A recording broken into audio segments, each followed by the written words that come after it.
around. Sales are super slack, muffin, and everyone's dropping out one by one. So hopefully we're the last man standing. Price committee is parlay cookie.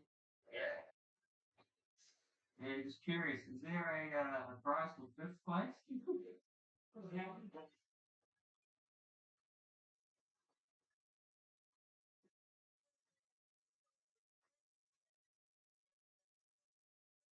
even though it was pretty clear that we weren't going to get a prize, the race committee were encouraging us to see it through until the end. We were doing 2 knots with about 6 knots of apparent, so we did not break any speed records as we crossed the finish line.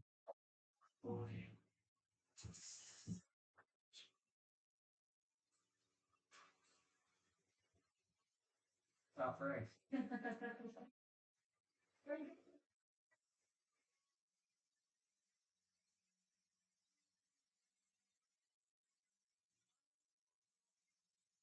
Just arrived to Maria. How beautiful is this place? Amazing. Jurassic Park. 10 boats actually sailed all the way through. So we came fifth or third in the catamaran class. So not a bad day. It was tough conditions. We had like 5 knots of wind at the end there.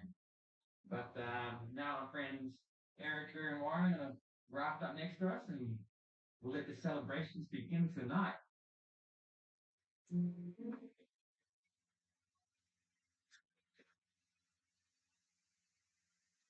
Alright, it's truly one of the most breathtaking islands ever seen. Its huge volcanic hills surround the anchorage with lush forests covering them from head to toe. It's mind-boggling to think that Captain Cook first sailed into this bay in 1777 on his third voyage to the Pacific. Moraine has been kept in such pristine condition, with no large buildings polluting the coastline. So the landscapes that Captain Cook had arrived to would have been pretty similar to this.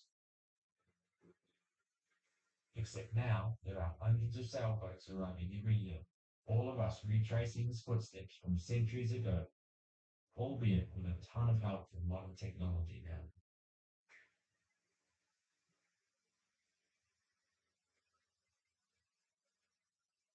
So next on the schedule was a race in the traditional canoes around Opununu Bay.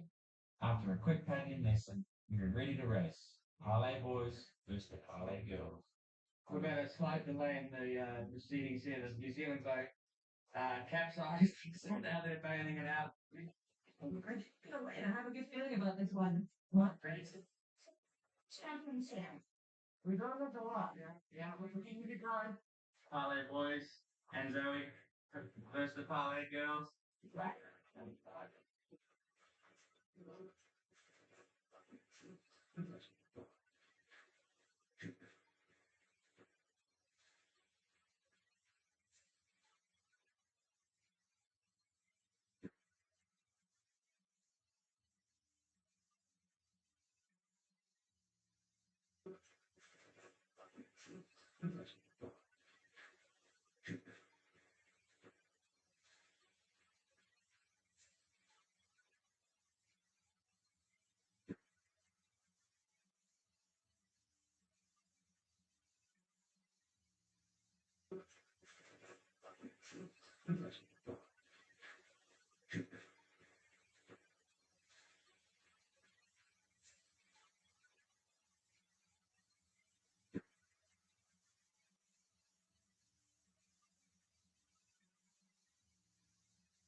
Morning.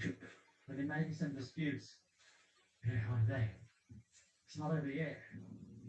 The game continued into the evening, but the parlay crew was no match for the Tonga boys at the tug of war. The day finished with some traditional Polynesian dancing, which arranged some disputes many different occasions, such as welcoming visitors, it's not over yet. Declare a religious worship. The game continued into the evening, but the parlay crew was no match for just to show love and gratitude at a festival or a social gathering. Today, dancing is used to remember tradition. They finished with some traditional Polynesian dancing, It's mainly in disputes, many different occasions, of ships, so much not over yet. There are religious the game continued into the evenings with a parlay news, no match, just to show love and gratitude at a festival or a social gathering. Pretty grateful to today. Now, tradition, stories, traditional Polynesian dance. It's mainly in disputes, many different occasions, of ships, so much not over yet. There are religious the game continued into the evenings with a parlay news, no match, just to show love and gratitude at a festival or a social gathering. Pretty great today. Now, tradition, stories, traditional Polynesian dance. It's mainly in disputes, many different occasions, of ships, so much not over yet. There are religious the game continued into the evenings with a parlay news, no match, just to show love and gratitude at a festival or a social gathering. Pretty great today. Now, tradition, stories, traditional Polynesian dance. It's mainly in disputes, many different occasions, of ships, so much not over yet. There are religious the game continued into the evenings with a parlay news, no match, just to show love and gratitude. I found that it's quite common for Polynesians to be a little bit shy when it comes to meeting strangers. But these boys were super outgoing, confident with themselves, which is really cool to see. They all took turns grabbing the wheel as we sailed around the bay, with the real fun began.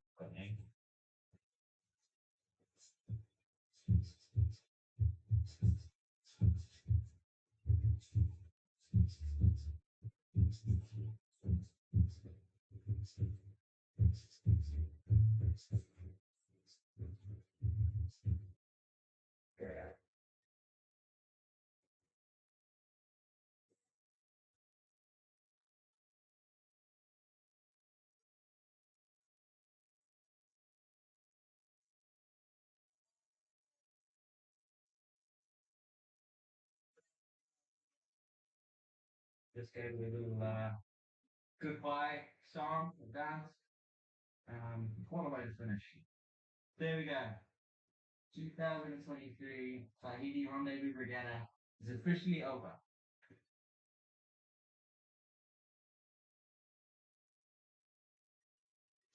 Morning, everybody. We are off to see the. Yep, you heard that right. Swimming with sharks and stingrays. This is one of the main attractions at Moorea, and one of the advantages of having our own dinghy is that we get to do things like this early in the morning before the herds of tourists come kicking and screaming all over the place. We literally had this place all to ourselves with our good friends on We Sail and Front Club.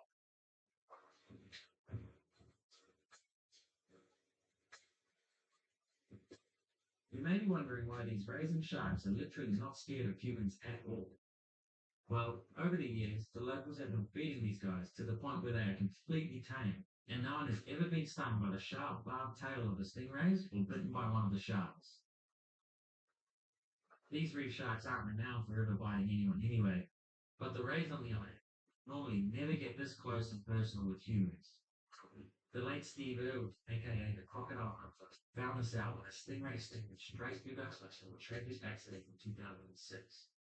So there aren't too many places on the planet that you should ever consider getting this close to a stingray. That was spectacular. And that was the best thing ever. Like, I can't even believe all the rays coming up onto you. They were like basically on your chest when you're in the water. Yeah. And the sharks were everywhere. It was incredible. Was it scary? It was scary. Thanks for watching, guys. And if you can't tell, French Polynesia is a pretty special place. Join us next week as we invite a bunch of our patrons to come sailing with us here in paradise. It looks like Jurassic Park coming in here, and the color of the water there, it's amazing. You sail here, we're just surfing down the waves. It's absolutely stunning.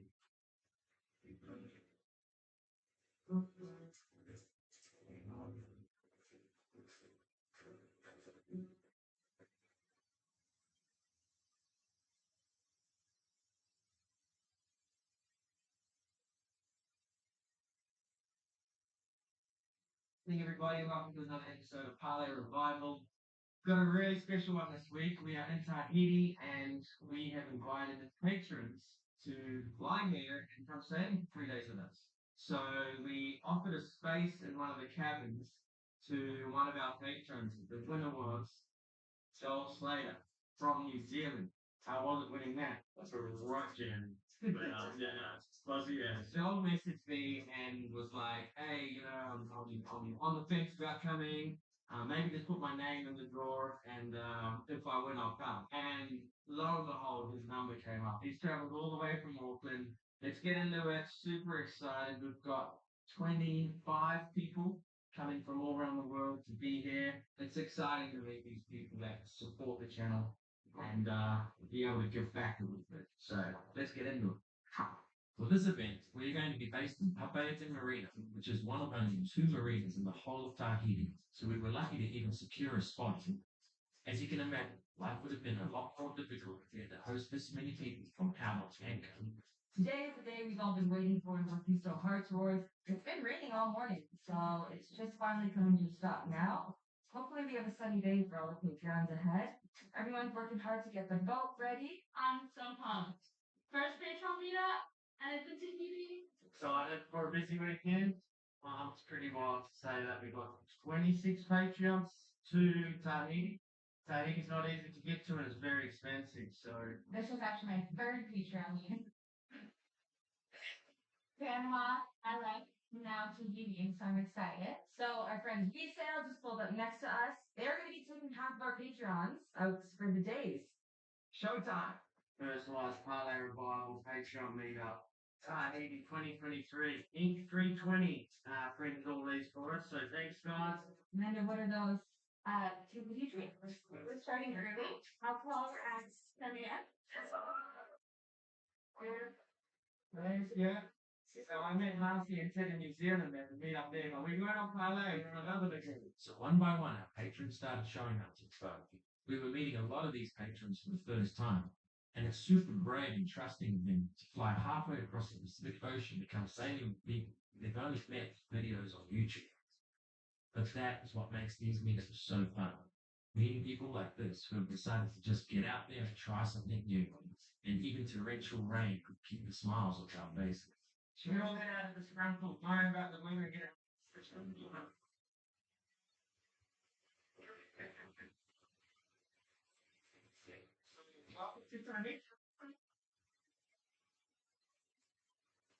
Incredible, some of you guys have traveled.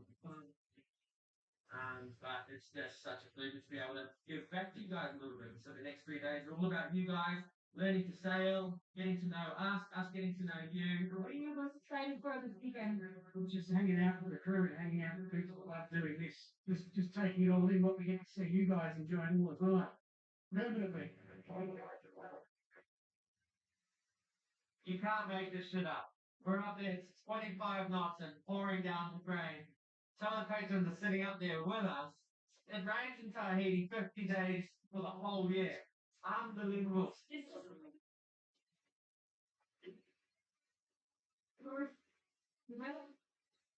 much fun. So as mentioned, Warren and Erica had offered to join us for the whole event, which meant we would be doing a lot of sailing together.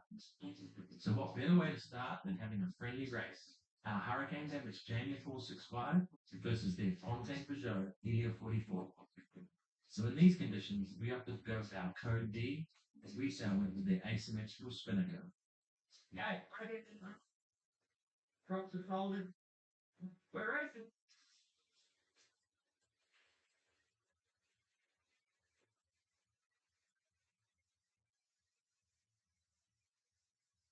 Oh, it's so fantastic. And the weather, who cares? It's been windy tonight.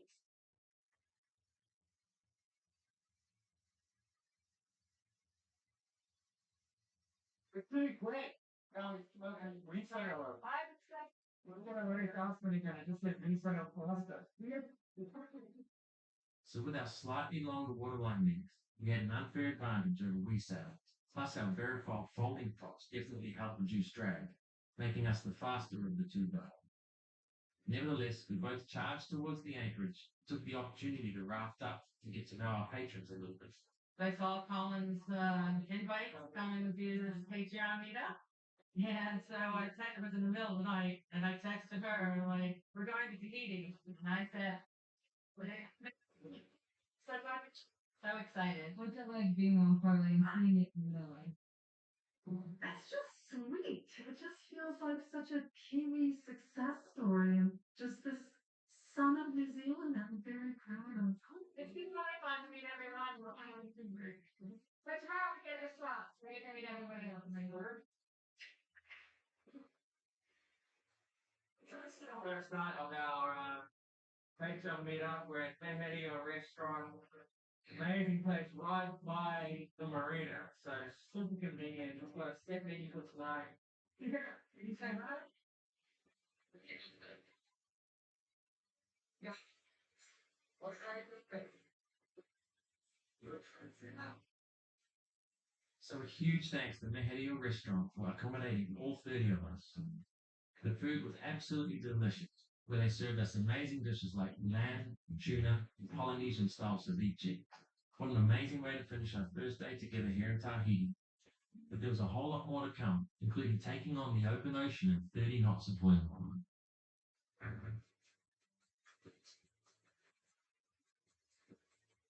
What's up, everybody? It's day 2 of our Patreon meetup. Last night was absolutely epic. Mehedio restaurant right there, just put up the most amazing food for us. So Brian and Kaz and Sierra turned up, and I think a few of the patrons were a little starstruck, as I was the first time I met them. Today is a bigger day. We started earlier. We understand because we're later.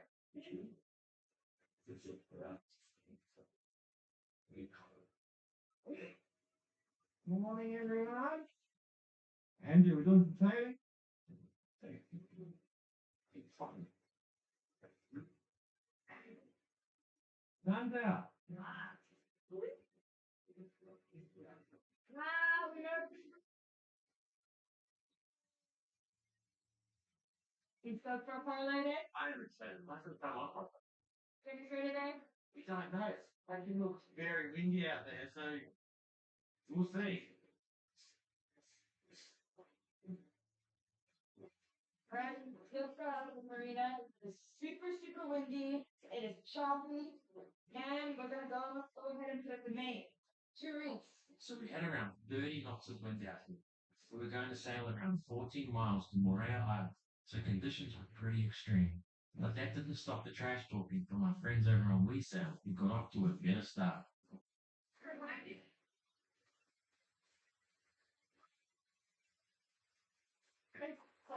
It is so cold.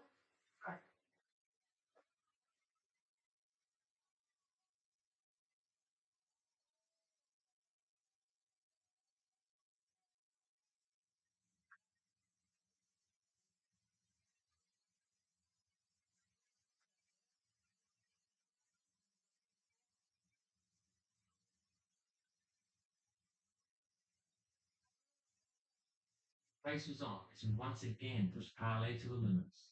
Tahiti is in the middle of the Pacific Ocean, so as soon as you leave her shores, you are well and truly out in blue water conditions. I want to know.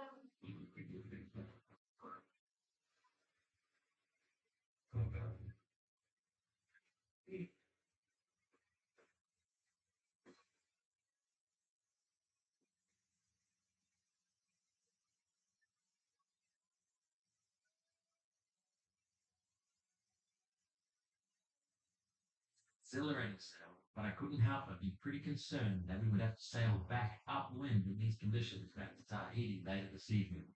Sorry, Erica. Okay. Just fine. Sorry. It's been a while.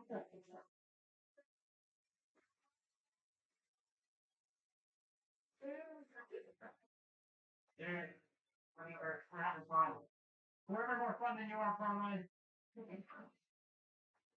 This is crazy. With 35 knots of wind, like a solid 6-foot choppy swell hitting us straight off the ass. Ladies have their own cars. Take a load off, buddy. Oh, it's coming. It looks like Jurassic Park coming in here, and the color of the water over there is crazy. And this sail here, which we're just surfing down the waves, was absolutely stunning. Not as big as those, man. Not at all.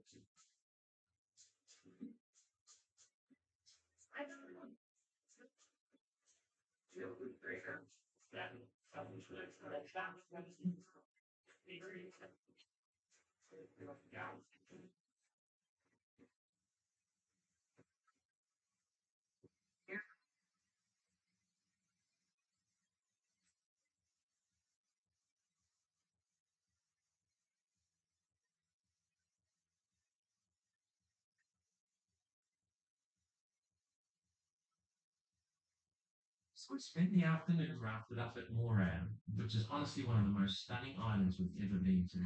It was epic to just see everyone having a great time on parlay, including Jamie, who was displaying some of his graceful aerial acrobatics.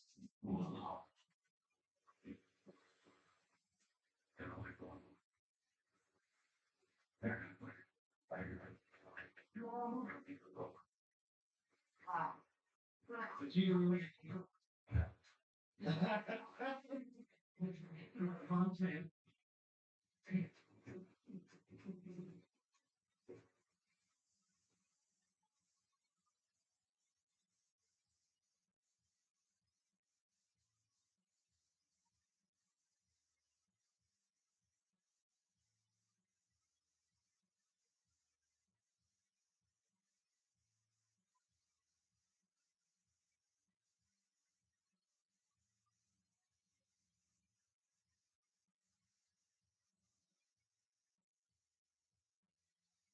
It's time to leave, but I was dreading the sail back, which would be in about a 30-knot headwind. Things were nice and calm inside the rigs, but we were all preparing for some hectic conditions once we were out the pass. Yeah, look at it, it's beautiful. This is the calm before the storm. We know what's coming. If you can keep lining that glass, I'll be very impressed. Calvin accepted. We actually happened to be right at the ferry terminal at Morea Island, and I'd suggested to everyone that it may be a good idea for anyone with a weak stomach or fear of extreme conditions to catch the ferry back to Tahiti. But to my surprise, not a single person wanted to get off the boat. So with a heavily reefed main, we crept out into the open ocean with no option but to motor sail directly into the water.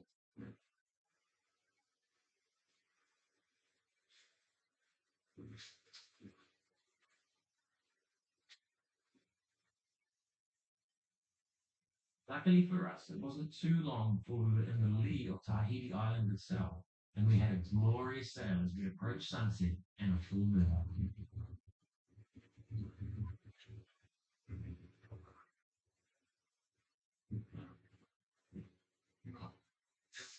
A while ago. It was pretty low actually. It was like 30 knots, 35 knots of wind. Certain other ways at 12 knots. I was kind of proud of this group because they were just feeling that adventurous, but they didn't really care if it was going to be 30 knots. Huge seas, they still were like wanting to just experience that. It was just a great day. So day two done. We're gonna get pizza now, and tomorrow morning's a new day. Let's go. So we celebrated into the night, but unfortunately had to say goodbye to one of our patrons, Kiki, who had actually been sailing with us all the way from the Marquesas and through the Tuamotu Islands. Being on parlay has been, it's like a new family. It has been so much fun. Watching you guys just live life. Watching Colin and Jamie run this boat. And the first passage we did was 3 days long. It was extreme sailing. And I learned to live with 7 other people that I didn't even know. You know, I've never done that. You guys work hard. And it may look like all fun and games, but you guys work for everything that you have. And you should be proud.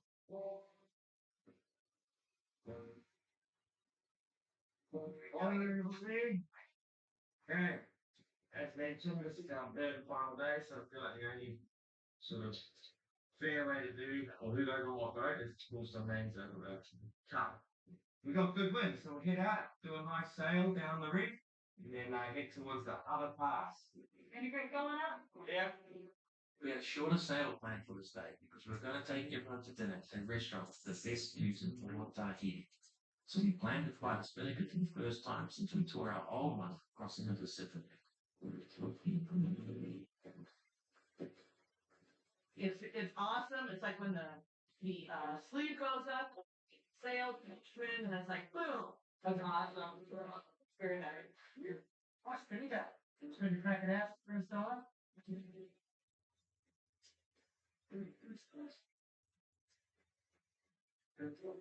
Yeah, it's fine. It's a lot.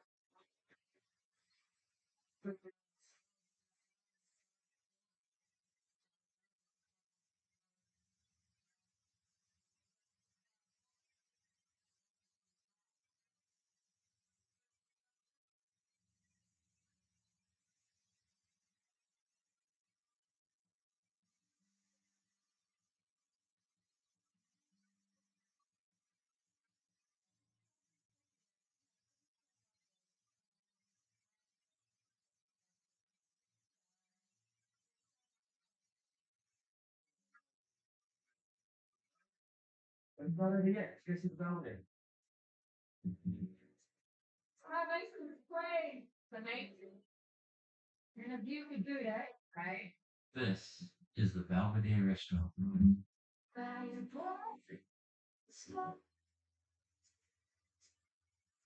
It's nestled 600 meters above sea level and has the most insane views you'll ever see.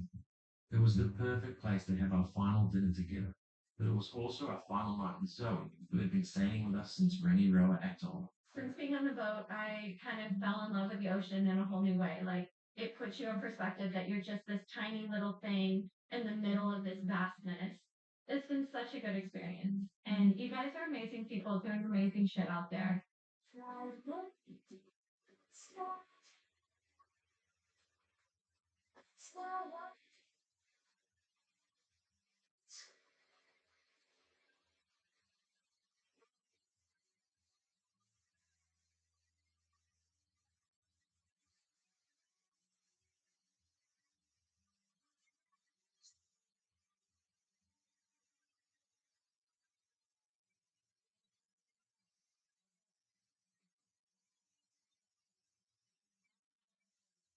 Routine class.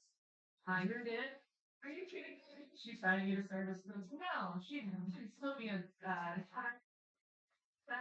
With Frank or something. For people like that here, that would be lifelong friend reminders. It's just an amazing time. It's been absolutely great. Like, first of all, Parlay is amazing. Everyone, it's really amazing. Living my dream through Parlay at the moment, so yeah, I want to keep it going. So that's why I'm Patreon. Yeah. Living my life for you guys, well, I was, and now I'm actually get out and experience it. Special.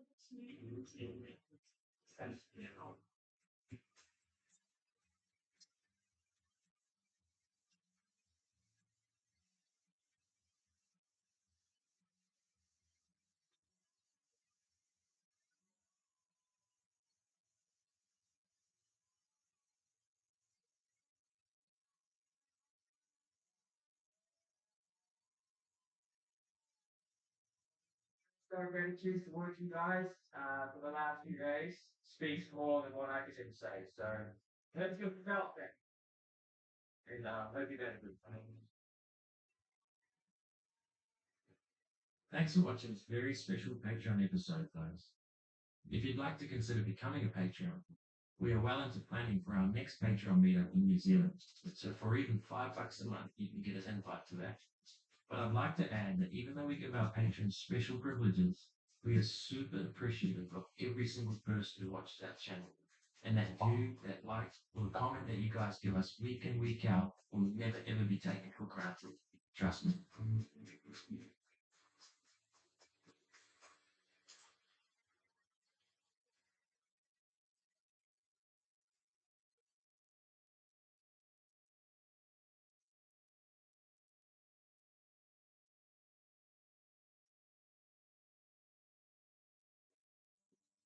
Hey guys, welcome to another episode of Parlay Revival as we get to rub shoulders with the best surfers in the world and one of the scariest waves on the planet.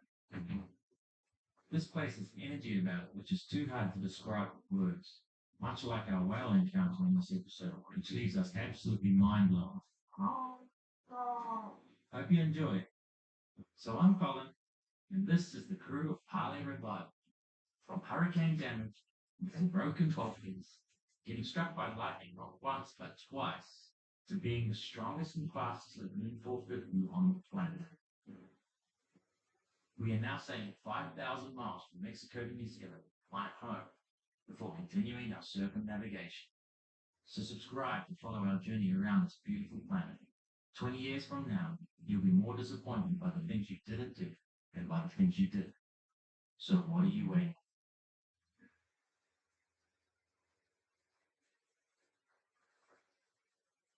What's up, everybody? Welcome to another episode of Parlay Bible. So this week we're going to do something we haven't done in a long time. We're going to focus solely on surfing. We're going to hang out down near Chopu. We've got the WSL happening down there. We've got Cali State. We've got the best surfers in the entire planet all coming to meet here next week. We're going to get amongst it. It's going to be an absolute spectacle to see Chopu working at its finest. For the next couple of weeks, I've invited my good friend Christian to come surfing with us. He's won the national surfing comps a couple of times in Costa Rica. He's also bringing his son Nico, who's 14 years old, and he just won the Costa Rican champs as well. So following his stats, because these guys are better surfers than I'll ever be in my entire life. So hopefully we can watch them getting mad sparrow. Let's go. We're picking Christian up now. He's just flown all the way from Costa Rica. How are you? Yeah, this place is insane. So we wasted no time heading south toward Tiahupo, and even just as we left the anchorage, the boys got to see Tapuna, which is a surf spot literally right next to the marina. This is insane. Insane. So I'm grateful to be here. Water, way. We couldn't stick around for long because the World Surf League is starting soon, which is at one of the heaviest waves in the world. So we knew we were in for a treat. It was about a 40 nautical mile sail, so we decided to make one stop along the way. So this is a spot called Hideout. It's also known as Big Parts. This is not a solid surf spot. I can't see any surfers, so just hoping that I got the right spot. Oh my god! Yeah, I think my heart is gonna pop up out of my body. Out of my mouth. You know, really?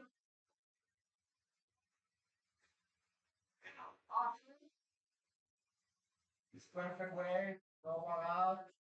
It's so weird. It's like, it's a really weird feeling about it. I haven't seen anything that's too scary here, but these guys are trying to poke us out with good intentions. It's no joke. They just said someone smashed a local guy, which is, they're using pretty good. Cracked the skull open. He's been dragged across and cut his back. So it's no joke. We've only been here 15 minutes and we haven't seen this sick wave come through. When it does, it just wreaks havoc. The smart thing to do would be wait till tomorrow morning. Christian's one of the best surfers in Costa Rica, and he's like, and there's not a single person out. So after much deliberation, we decided that we would paddle out while the other dinghy was still around.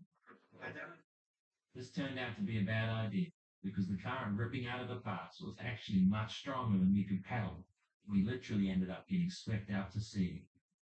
The only way to catch a wave would be to get dropped in the middle of the pass and hope the current puts you in the perfect takeoff spot for a wave before you ended up way out the back. But we decided to let this be a lesson about just how gnarly these waves are and catch a ride back to Parlay. How was our first surf? 31 was 0. It was pretty crazy. So we jumped in, and the current just swept us out. So we're just battling this current. There's a reason there was no one out there. The one guy that's out, the sailor guy, he just got swept out, and then the dinghy brought him back in. And yeah, we just ended up getting a ride back with him. Big thanks to them. So we're in a place with Viral right now, and we're gonna try go inside the reef all the way down to Chopu. It looks like it's possible on the charts. There's a narrow channel. I don't know if that channel is designed for dinghies, or these speedboats, or sailboats. But we'll find out. I don't know what to expect. I heard there's a pretty bad current going through here as well. Wow. I'm actually so fully to be here with the surroundings, the views. It's insane. Now we want to see the best surfers in the world doing their thing before the call. John, Medina. It's my first time seeing a contest with my own eyes. So, like, I don't know what to expect. I'm super excited just to be on the surroundings of that energy, right? Like, it's just insane. I'm super happy.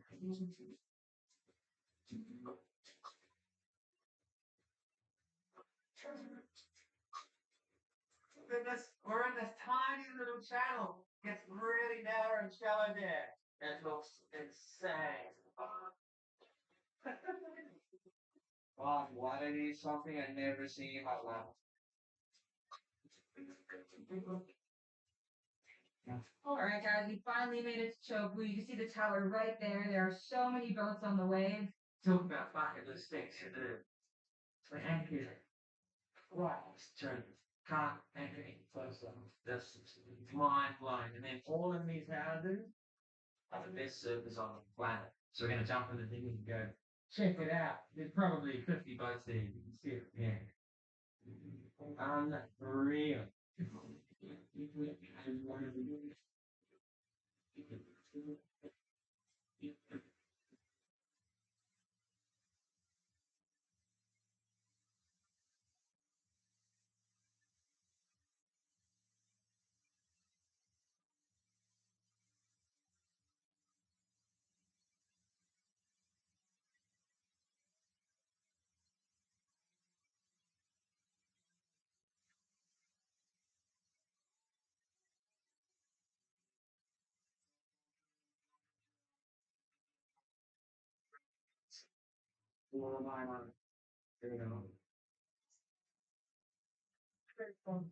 Tierra is arguably one of the most dangerous waves in the world.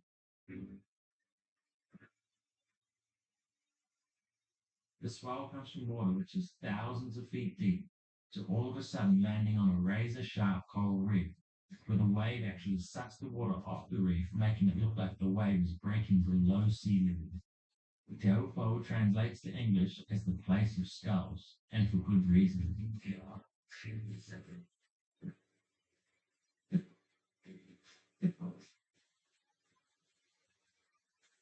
The competition wasn't starting until tomorrow, so we could have surfed with the pros this day if we had wanted to.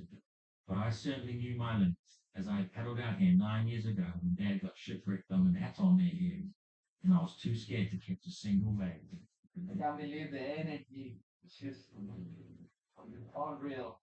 Medina, Joao, John. He's hot.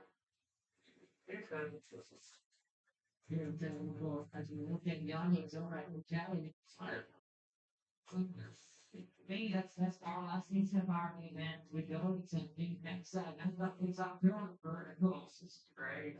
Carnage. So many boats right here. Can't even see it. Kelly Slater's on the next beat, so we said, yeah, we'll come somewhere. So close yet so far. This one is a very organized mess. We can't see much. Just the vibe, the energy. I can imagine to be on a hit with so many eyes looking at you. Wow, it's easy. I don't know what is more intense to be here or to be out there. You know, like, oh, the boat is there, the wave is there, like, where's it going? This is so. Oh, the atmosphere. You brought this, you come. As a surfer, it was absolutely unreal to be seeing all of the pros doing their thing right in front of our eyes. We were so close that we were actually on TV behind Kelly Slater in one of his interviews. These guys and girls are the world's very best. People who have dedicated their entire lives to surfing and have been named the very top surfers on this planet. The reason this was such an amazing place to spectate from is because right next to the surf break is a deep channel where the waves pretty much never break. Unless, of course, a freak wave catches everyone off guard, like it nearly did to us here. Oh, wave literally just broke. Or to these guys in previous years. So the competition went on for a few more days before a grueling final went down between Gabriel Medina and Jack Robinson. Robinson did the impossible task to win. In my mind, to beat me in this condition was a impossible task, but you never give up. That's the lesson of today. Never give up. Medina just lost, but not only is he out of the world title contention, he's not going to the finals at Lowers, but he also isn't going to the Olympics now. So he just come out of the water and ran past. You can tell he's just demoralized. That was a huge loss for him. It's just such a crazy sport because one wave can change your life. One wave can just change everything. And whether that wave stands up right in front of you and you're in the right place at the right time you get it is the difference between a world title and being 10th in the world. And so the winner of this WSL event was Jack Robinson from Australia, who was kind enough to sign Nico's hat for him after his win. He had beaten Gabriel Medina by 0.66 points to hold up the infamous trophy here at Te Aupo, which Cuddy Slater has held up an incredible 5 times. The next day, the swell had dropped off significantly, so we took the opportunity to surf with a bunch of pros who had stuck around for a free surf. In my leash holes.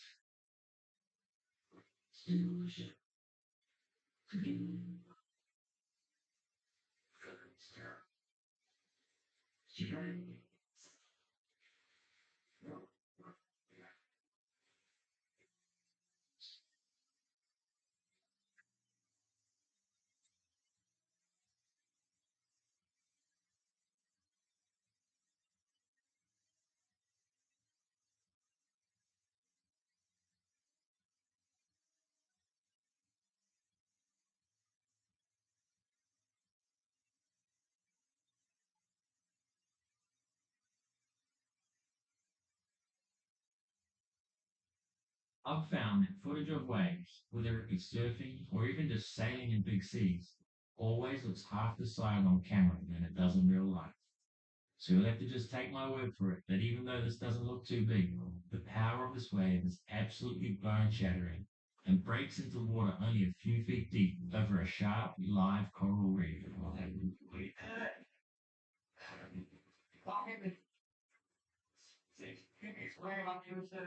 Hands down. Christian was ripping out there. So, just surf jokes from the pros. So spoke.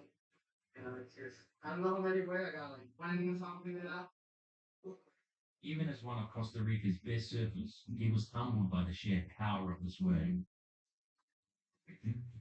Surfing will be in the Olympics this year, which is actually going to be held right here at Jones.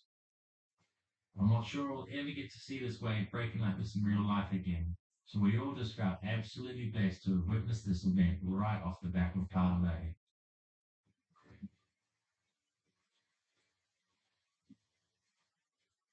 So Christian and Nico were leaving soon, so I wanted to show them my favorite surf spot on Morea Island. But on our way, something absolutely incredible happened. I can't believe it just jumped out. Like, there was no warning, nothing. It just went, sure, fine. A couple of whales popped up, literally meters from the boat. So we all scrambled to get our freediving gear on and jump in with them. And what happened next will stay with me for the rest of my life.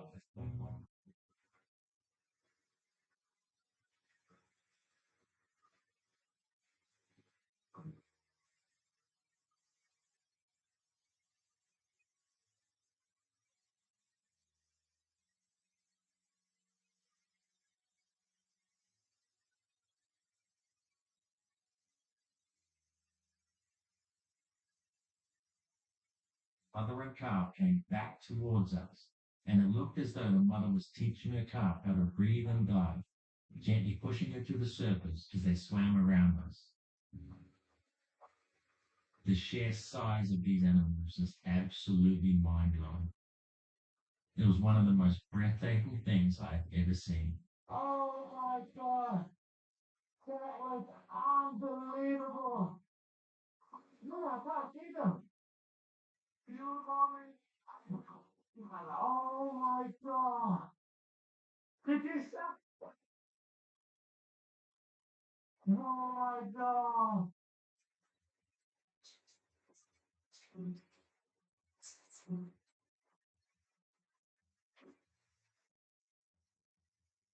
Agree. Hawaii.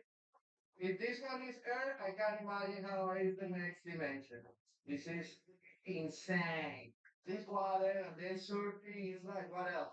You know, it's just wow. My brain is full of endorphins. Thank you. This is Hapiti Anchorage on Morea Island, and it's one of my favorite places in all of French Polynesia. It is right next to the surf spot, which is much more forgiving than where we had just been. So it was time for Nico to shine and show just why he's the Costa Rican under 14 champion. Oh, by the way, he won this when he was only 12 years old. We are surfing here in a beautiful Hapiti.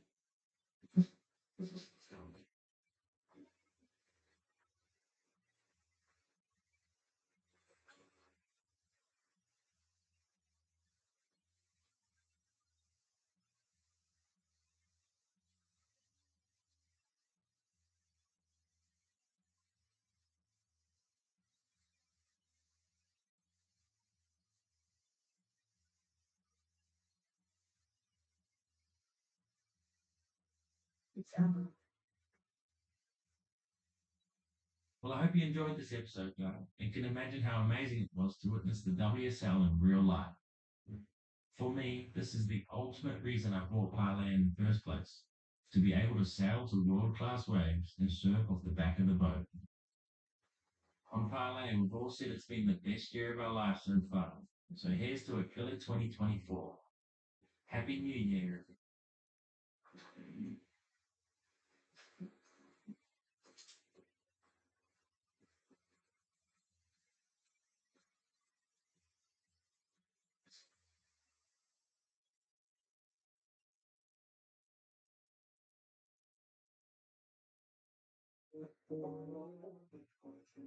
Hey guys, so our 3 month visa was coming to an end in French Polynesia, so we were rushing to get out of there in time. But we definitely wanted to visit the famous Bora Bora Island before leaving, so we sailed there to see what all the fuss is about, but end up smashing right into the dock just as we're about to leave. So I'm Colin, and this is the crew of Parley Revival. From hurricane damage to broken bulkheads, getting struck by lightning not once but twice, to being the strongest and fastest E450 on the planet. We are now sailing 5,000 miles from Mexico to New Zealand, my home, for continuing our circumnavigation. So subscribe to follow our journey around this beautiful planet. 20 years from now, you'll be more disappointed by the things you didn't do than by the things you did. So what are you waiting?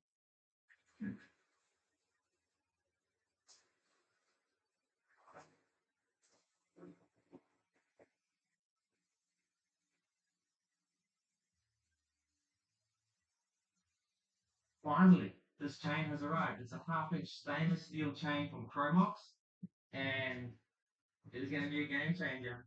We're going to get rid of this rusty POS of a chain. So this chain always piles up on itself as well. And allegedly, the stainless steel one just is so smooth and shiny that it just kind of like flakes itself. So as you can see, we decided it was well worth it to do this exercise of freedom without bow to the dog. Somebody and hurt the head on the Allen ball. So I know as soon as I put too much force on that, it's just going to spin, and then we're in real trouble. I'm not going to risk it. So I'm going to heat it up, try and melt the Loctite, turn it onto a runny liquid again, and then try back it out.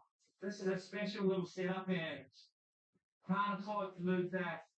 Oh, got it. First thing I want to check if your sides out in the chain ring was to make sure the Chromos chain fit nicely in our gypsy as expected. Okay, we're good. Now, we're going to dump the rest of that old chain. Look at the color difference. Go. You let me explain why we got this chain, because it was super expensive. It is 318 stainless steel, not 316. It's lighter and stronger than that hunk of junk there.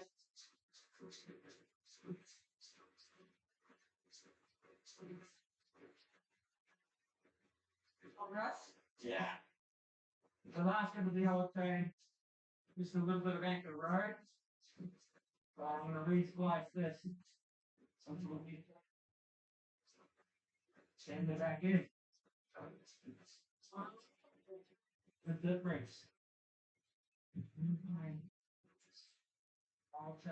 Okay, on to the new chain is. So it'll be really interesting to watch how this chain sort of flakes itself into the anchor locker there. The problem, even just trying to get the old one out, is that the chains pile up and then it'll topple over. So the chain will be sort of under a whole bunch of other chain. And then it'll pile up again and then topple over. So that kept happening. Hopefully we've solved a whole bunch of problems with this new chain.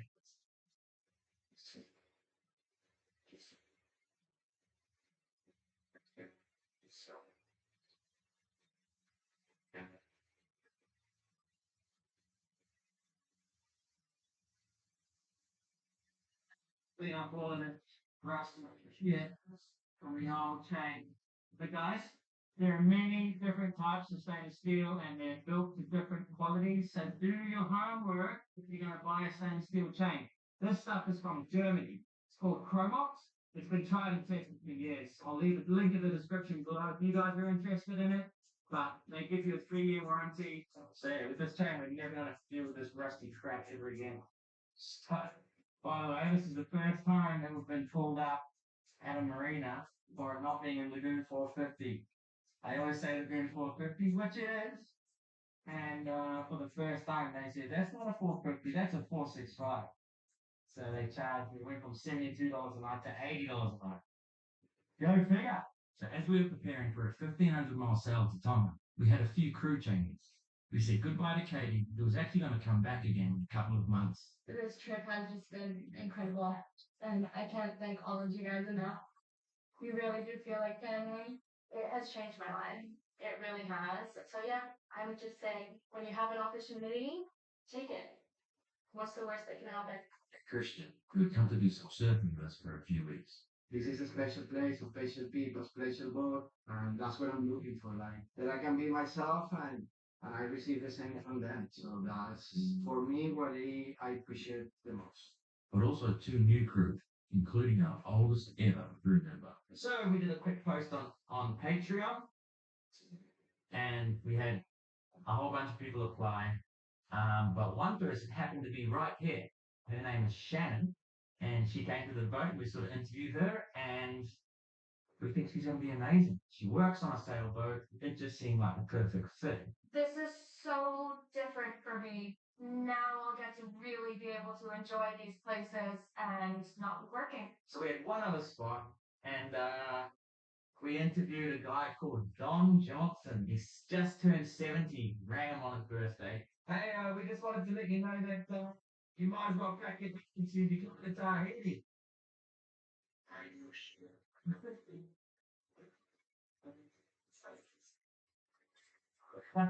And we asked him what it would mean to him to be able to do a trip like this. This trip I'm going to be on is going to be a trip of a lifetime.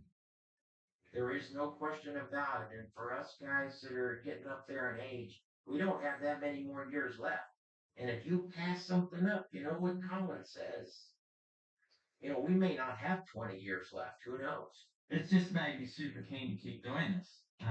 Whenever we can, I think we'll invite our patron along and just we almost get to live vicariously through them. Yeah, it rekindles my excitement as well for this lifestyle. So it's nice to do these things. I'm pumped. So with the new crew assembled, we started making our way towards the last couple of islands in French Polynesia. It had been a while since we were offshore, so the crew were taking a moment to adjust. It was rough. Waves slamming everywhere. It was really crazy to adjust, but I like it. Trying to sleep. It's just not cool. You know, it was interesting. Didn't know that the boat made so much noise, but of course I can understand that going through this kind of wave, these kind of waves. This wave came over the bow. It's actually one of the biggest sprays I've ever seen on parlay. We just sat there and the nav light lit the wall of water up.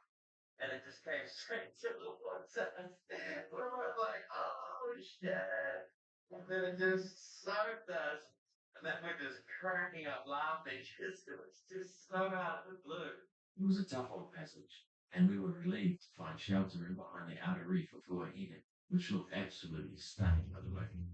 But I had a very close eye on the weather to get the time, so I had a feeling it would be best if we kept moving. So, in typical parlay fashion, we've made a last minute decision to leave Huakine today. We had a great sleep on Anchor, and it's time to start moving again. So, onwards and upwards. Such is life when living at sea. The itinerary is often determined by weather, or things like crew flying in, or beavers running out, but we always try to look on the bright side of every situation. Second. We're doing 6.8. Dawn's happy, Shannon's happy, everything's good. And also taking the opportunity to learn some fundamentals of sailing. You're an airplane guy. A wing is the same as a sail. In terms It of lift. creates lift. If you put the sail this way, it's like a wing, Yeah, and it lifts that way. yeah, When you put it that way, it's lifting the boat that way. yeah. Because of the difference in pressure. Yeah, this old rain, I don't know how much it'll absorb, but I'm gonna do my best. And absorb as much as I possibly can so that, as Colin said, maybe I can call myself a sailor at the end of this. The fact that Don had left his comfortable life in North Carolina to sail with a crew that he'd only just seen on his computer to go offshore sailing to a country he had hardly ever heard of spoke volumes about how important it was for him to be living his best life. And so it was an absolute pleasure to have him around. We were soon approaching the infamous Bora Bora, which is a popular destination for the rich and famous, and the resorts are extortionately priced, so we were pretty stoked to be coming here with our own accommodation sorted. Let's come out.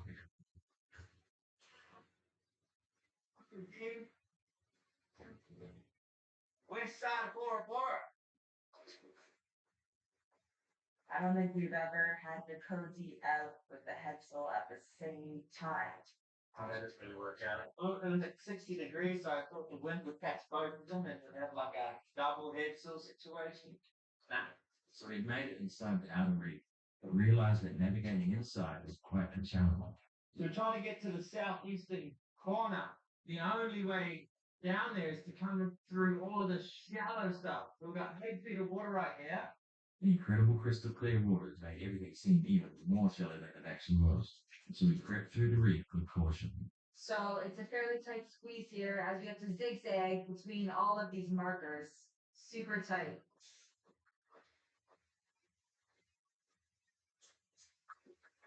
Hey, well, mostly dry. I want to show you guys one thing about this anchor, which is just phenomenal. It's got a lead tip in it, so when it digs in, it just buries itself immediately. So I'll jump on the water. I'll just let you guys see it for yourself because a good anchor is so important. That's how you sleep at night. That's your comfort. That's your reassurance that you're not going to end up on a reef and become a shipwreck. So I think it's something that's worth spending money on. If there's anything worth spending money on, it's probably your ground tackle.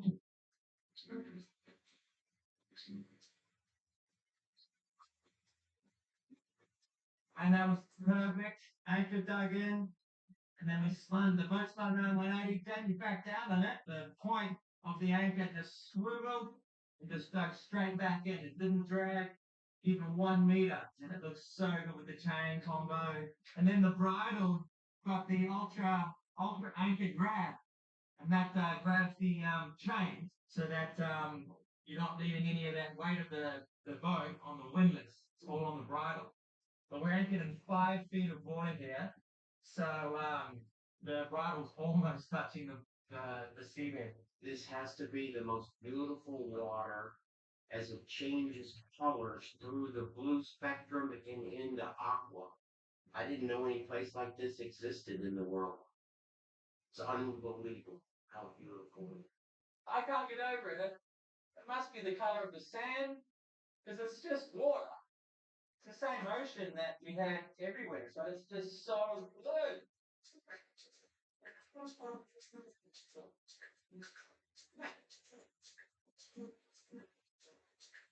Bora Bora is the bluest water I have ever seen. The island itself only has an area of 12 square miles, which is surrounded by an incredible lagoon inside of the barrier reef. You can clearly see why this place is so popular, because it is truly one of the most picturesque places you can imagine. But unfortunately, it is now pretty much unaffordable for the average person to holiday here, as even the cheapest of hotels run you into the thousands after a couple of days.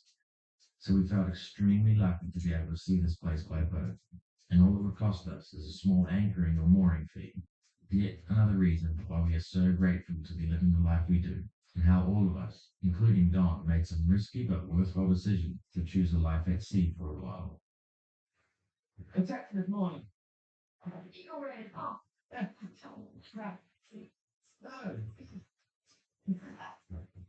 And I'll tell you what, if I was any more excited, I'd jump off this boat. You kind of coordinated again? I am, I'm color coordinated. This is the way us old folks, I'm referred to as the ancient one. This is the way we dress. We want everyone to notice just how freaking old we are. You're gonna have blue on blue. When I was young, there was no such thing as this color. Just all around, it's just all black and white. Yeah. I'm going to went back there. Okay, so the guy's gonna go find manta rays. There's a spot, what, about 3 miles that way, where there's meant to be some manta rays that come cruising around.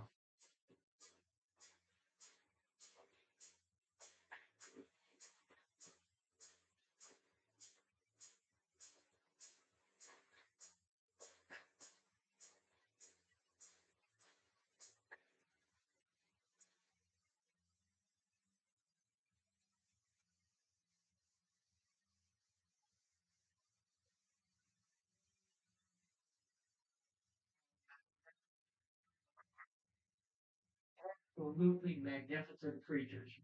They're just like swimming around, they don't have a care in the world, just slow, gentle, and it's incredible. Again, the guys that just swam with manta rays for free, which tourists here pay hundreds of dollars to do. The overwater bungalows were absolutely stunning though, and my curiosity got the better of it, so I started looking at prices for a room around here, and was absolutely shocked. Some $3,000 per night, some were $10,000 per night. It was mind blowing how much it cost to enjoy this slice of paradise. I messaged a few resorts to ask if I could come and film what it was like there. They all answered the same thing, that I would need to buy a day pass for hundreds of dollars. Well, actually, one resort did end up offering me a free room if I filmed the facilities, but guess what? We were already halfway to the Cook Islands when they offered. So you'll just have to enjoy these drone shots instead, guys. We're on our way to go to a grocery shop right now. This is our final provision before we get to Tonga. So let's grab what we need, all the last minute items, because we won't be seeing another grocery store probably for another 15 days or so. it's my favorite activity. Be really good. I'm stressed on you. Yeah. We're gonna go do some groceries, but it's so cool. A few of the islands have had this facility where you can just go for free and come in and out and do some groceries or whatever. Not many places you see that, so that's really cool.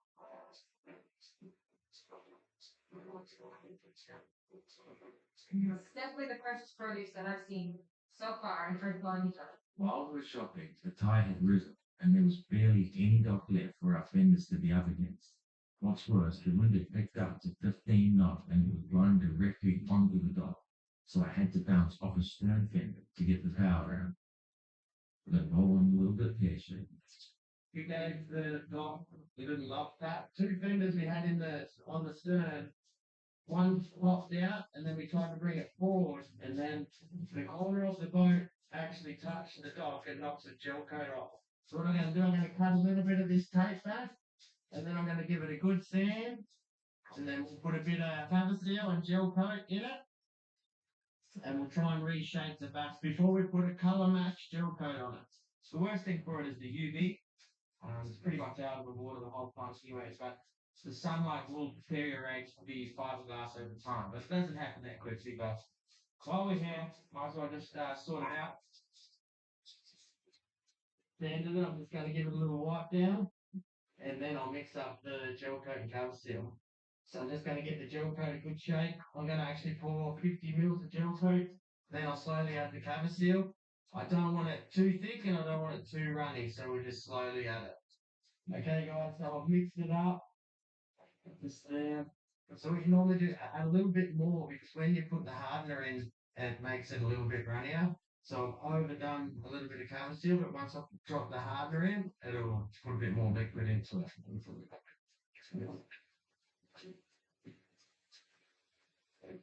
Okay, so there we go. Once it dries, I'll give it a little bit of probably a wet sand, and then we'll probably have to fill it a little bit more. All right, guys, we're out of here. We're gonna drop off the mooring and start heading to Mount. What's it? Where are we going? Mount Piha. So the beauty of Bora Bora really lived up to expectations, but it was time to head towards the next and final atoll in French Polynesia called Valriha, which was 130 miles away. Look at this. This is that beautiful. The current flying out of the channel. So, Jamie and I had this bet. I gave him 2-1. And he has to catch a tuna. If a, oh, he has to catch any fish, that's right.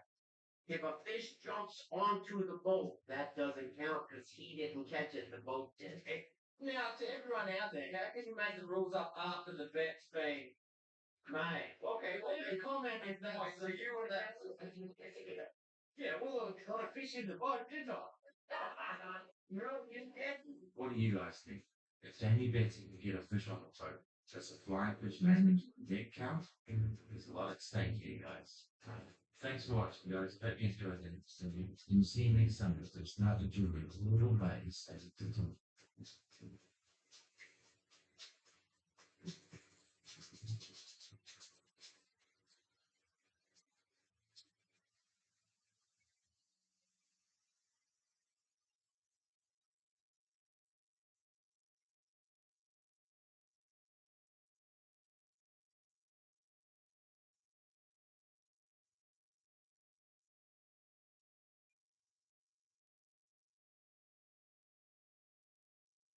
Welcome to another episode of Parlay Revival. So we had an amazing few days in Bora Bora last episode with our new crew members Don and Shannon, and they sailed 150 miles to the island of Malpina, which was the very last atoll that we would visit in French Polynesia. But of course, to get into any atoll, you have to navigate some sort of a cut and reef, which can sometimes be extremely challenging. We've arrived. It looks incredible on the inside. Blue water. But usual parlay luck. We've arrived and it's raining. We've got really, really, really bad visibility on the reef. Luckily, one of our friends, Andy, on Avalon, just happens to be here. So he's going to come out with his dinghy and try to guide us exactly where the channel is. So that's really fortunate. We'll drop the sails now. And on the it only looks like it's about 80 feet wide. Let's try and get through unscathed. So, this is it here. Jesus, it's like, look at this thing. Look after that. So I'm Colin. This is the crew of Parlay Revival. From hurricane damage and broken bulkheads, getting struck by lightning not once but twice, to being the strongest and fastest of the 450 on the planet. We are now sailing 5,000 miles from Mexico to New Zealand, my home, before continuing our circumnavigation. So subscribe to follow our journey around this beautiful planet. 20 years from now, you'll be more disappointed by the things you didn't do than by the things you did. So what are you waiting?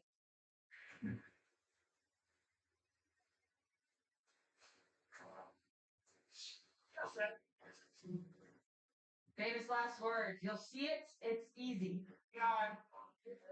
So we push Parlay ahead against the 3-knot current rushing out of the pass.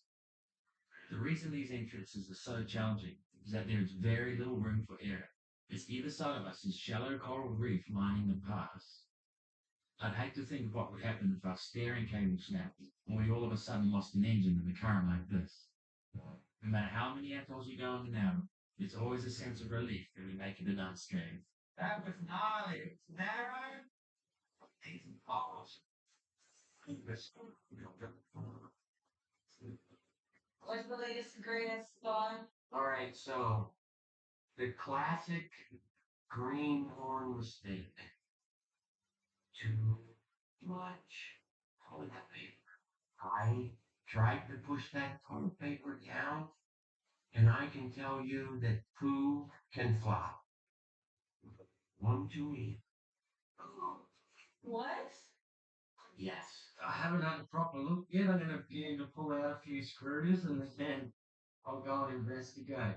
I'm going to be on poo patrol, and I'm going to have to fix my own poo mistake. I'm hoping that it's just a seal that's blowing out. So it's a 10-minute job. All right. I'm going in.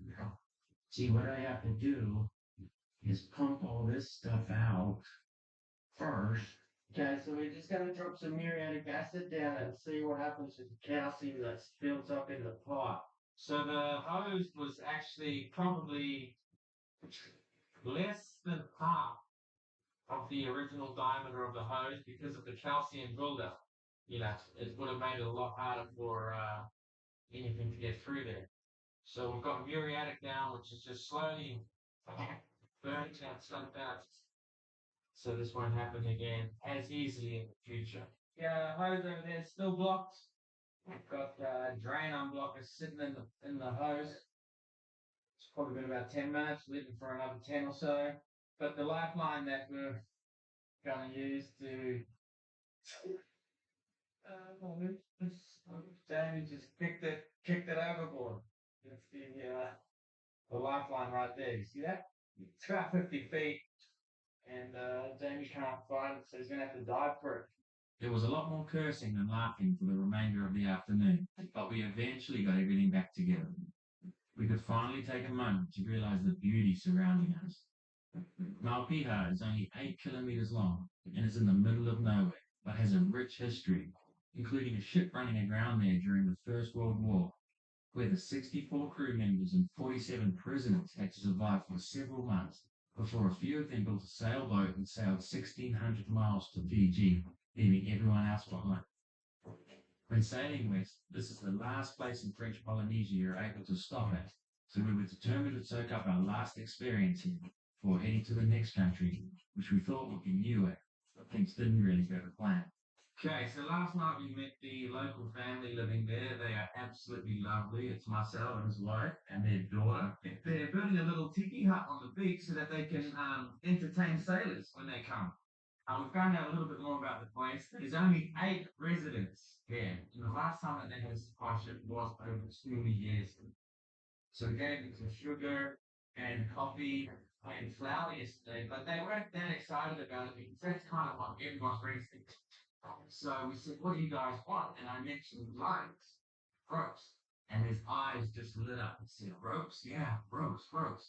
And so we got four lines, 4 ropes to give them. But we're going to volunteer to help build this hut today. They've already done most of the work with the preparation of the roof, but today they want to put it up.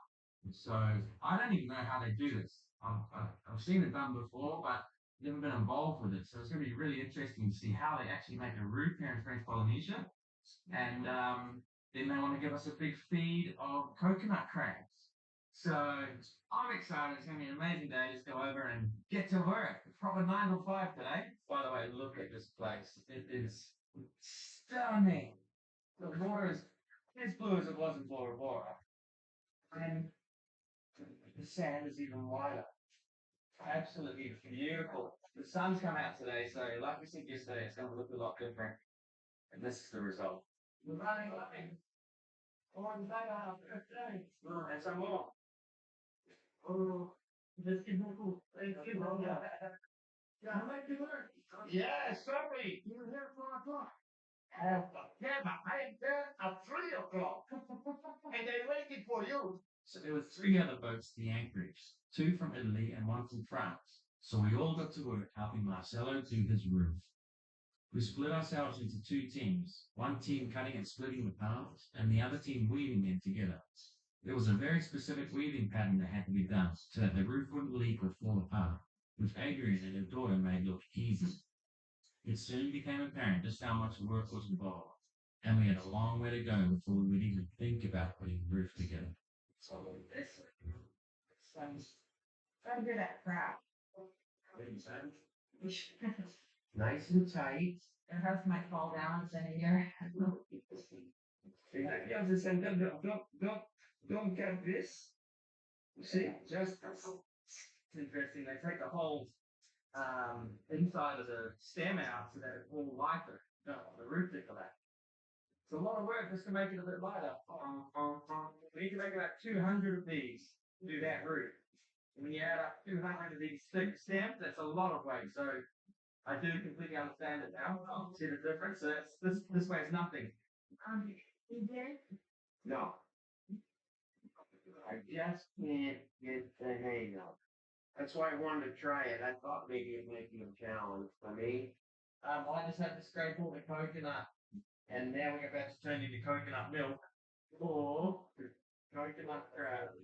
So we're making a coconut milk sauce out of fresh coconut. Wow. And I'm actually eating it as it goes. As we have experienced all throughout Polynesia, even though the locals have very little, they are willing to share everything that they have.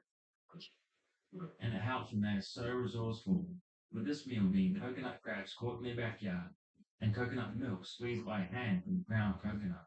The entire structure we were building was being put together with materials from their own land, and nothing was going to waste, because you never know when something is going to come in handy.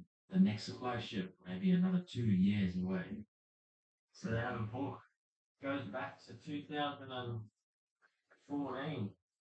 Seeing if we knew any parts. Well, my first time ever, it seems good. Well, my first winking coconut right there. 17 of us at the table today. Pulled and worked hard this morning. The time needs to be right. Look at my hands. Really good. Cooked it really well. Nah, delicious.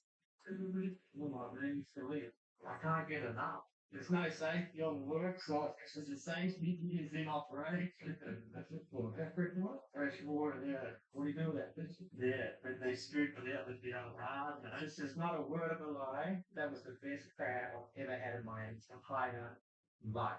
It was absolutely delicious. The way they cooked it in the coconut. Holy crap. Okay, we're all so full now, but we're gonna get back to work. We're gonna see some of these palms on the roof today, hopefully.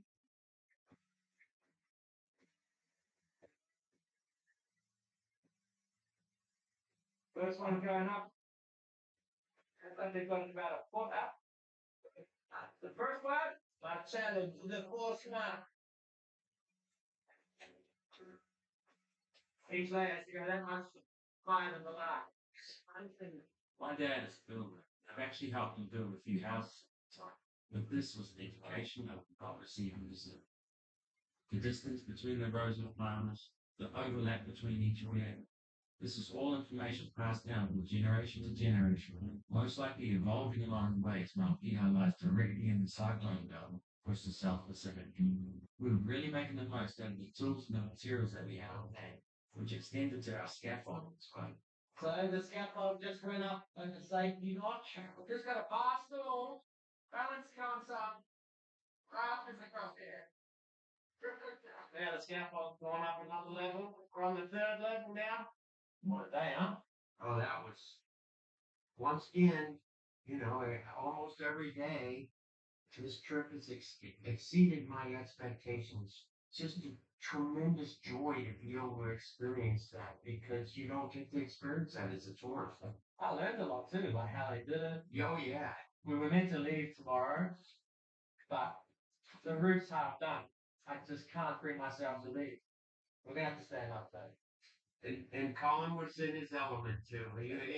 He was in there just doing everything. I was my own. Love that stuff. And I love helping. These people that don't have it all. So the last thing I did after we got all the roof down on the one side was they lay bits of timber over it. That stops the water from blowing away. And tomorrow, once it's properly done, they put a mesh over it, and that holds everything down. Because the whole time they won't even lift up. So yeah, carry on tomorrow. It's gone. Morning, guys. Another day, another dollar. Back to the grind. So from watching yesterday and working on that roof, I think there's a couple of ways we can probably improve the efficiency of the operation. One is to have one of these and mark up every raster 200 mil or so what's that being. And then we'll just have its all perfectly marked up, and it's just a matter of slapping them on one by one, and at the end they'll be perfectly parallel with the ridge. So the other thing I want to do is make a couple of like builder's belts. Honestly, it's going to save a lot of acid. So balancing like this with my elbow on my mouth. We're going to have one team of people weaving with palms, and another team put them up. So it should be pretty efficient today now that we all know what we're doing. And so Marcelo and Adriano like the idea of marking it all up first. They're pretty excited about it. They just didn't ever take a measure or a pencil, so I'll give them these when we're done. As we were nailing each set of palms from the bottom upwards, I was wondering how they were going to do the ridge. We had finished one side, so as we moved to the other, it was interesting to see that they did the top 3 rows first before starting from the bottom again. We worked our way upwards until we could no longer nail the palms in again, and the remaining rows were tucked under and they were lashed out to the rafters. So we just did the last bit with the lines. Now it's completely done.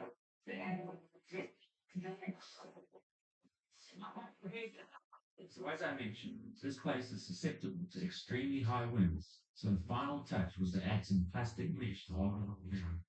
To get it up over the ridge, they rolled the lines and they gave them into a bundle with the mesh, and by pulling it from the other side, it unrolled itself up and roof. Pretty cool.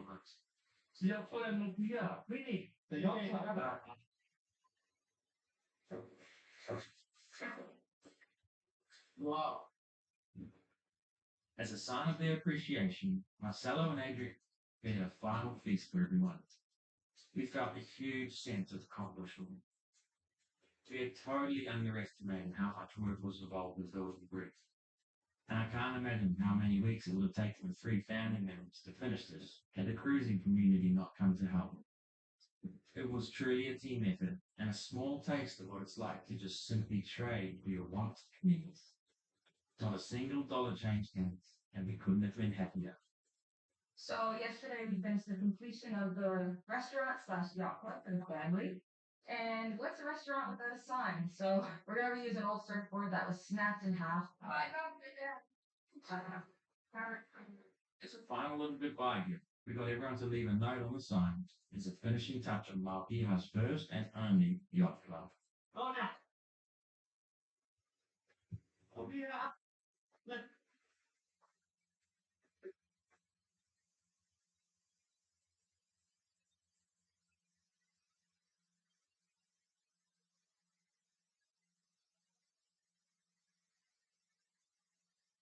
They were so excited when we put the name up there. And you just can't find that at a normal tourist spot. This is so unique, and I will remember this the rest of my life. And what a full circle moment. You know, on the very last night, we all came together and we ate as a big, huge family underneath the hut that we all built together. So it was just a beautiful experience, and I'm glad I could share it with everybody.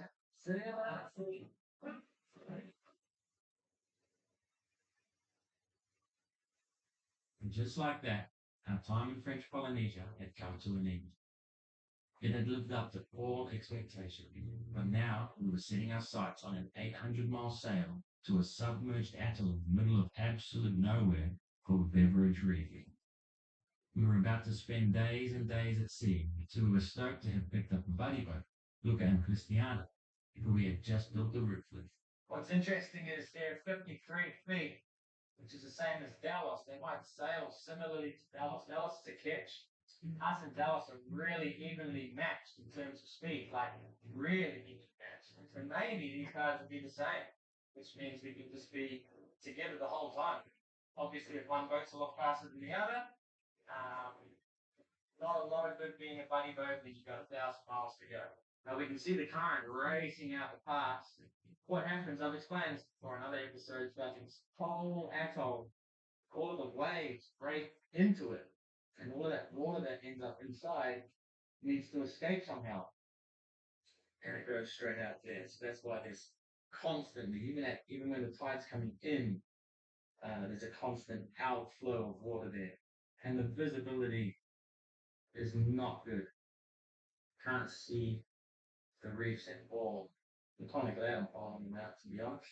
Looker offered to go out the pass first because he draws quite a lot more than Parlay, meaning that if he got through, we would be fine. There was a huge amount of current pouring out the pass, and it was important for us to keep some good speed ahead, or else we would have no control over our roads. It was much harder going with the current than it was going against the current when we came in, because it felt like the water was just pushing us all over the place. And we both actually came a little bit close for comfort at the exit as it pushed us out to starboard towards the reef. That was one of, we're going 8 knots, 7.5 knots. Only 2 through the water. So that's 5.5 knots of current coming out of there, and the water's just going crazy.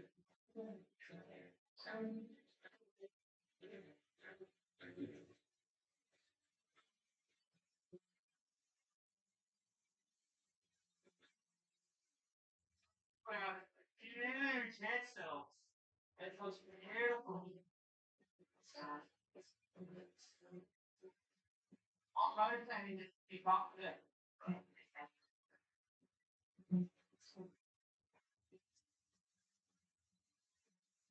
I was absolutely wrong about us possibly having similar speed. The Bavaria 53 is so much faster than us, especially when flying in massive code zero. I had soon get this in the dust. It was absolutely smoking us at the head so The sea! It's just a water coming towards that. It's like the biggest one I've ever seen on the boat. Like it's just this huge rolling swell. I've usually run steam out for about 15 minutes. See, the reel just went off, and it's going fast. It's not as big as you think.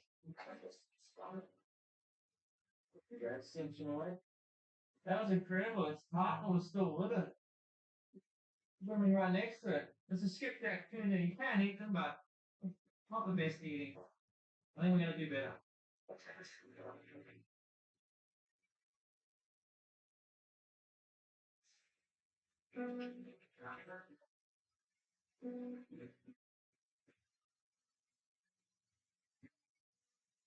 That's some big swell we're going up over. And it got my attention. I am scared now. Luckily, I haven't even had the slightest twinge of seasickness.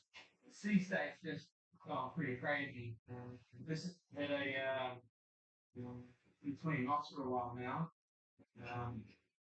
Really super choppy way. The conditions continued to deteriorate, and the forecast said it was just going to get worse and worse. There was 30 plus knots predicted, with the sea state already an absolute mess. I decided we would change the entire passenger plan and head for the Cook Islands. This was never on the cards, so I hadn't done my homework going there for what it would be like to even clear out. It was a small gamble, but one that I felt would be best for the safety and comfort of the entire crew. Look who was up ahead of us agreed with me. The nearest island to us was Aitutaki, so we changed our course and headed south. Life at sea can be unpredictable. And here we were, all of a sudden, into a country that we knew very little about, and boy, were we in for some drama. We've been running around for a few hours now. It's stuck with the tight thing. So it's getting shallow.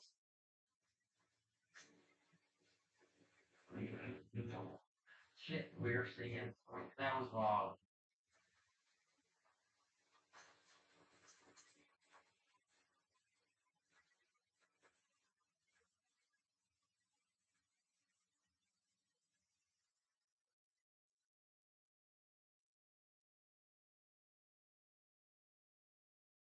Welcome to another episode of Parlay Revival. If you remember in last episode, we got hit with horrible weather and had to completely change plans and sail to the Cook Islands, which we initially had no intention of visiting. So we didn't really know much about the place, so we entered the crazy narrow pass with caution. But everything turned pear-shaped when our buddy boat ended up on a reef in the middle of the channel. So I'm Colin, and this is the crew of Parlay Revival. From hurricane damage to broken bulkheads, getting struck by lightning not once but twice, to being the strongest and fastest lagoon torpedo on the planet. We are now sailing 5,000 miles from Mexico to New Zealand, my home, before continuing our circumnavigation. So subscribe to follow our journey around this beautiful planet. 20 years from now, you'll be more disappointed by the things you didn't do than by the things you did. So what are you waiting?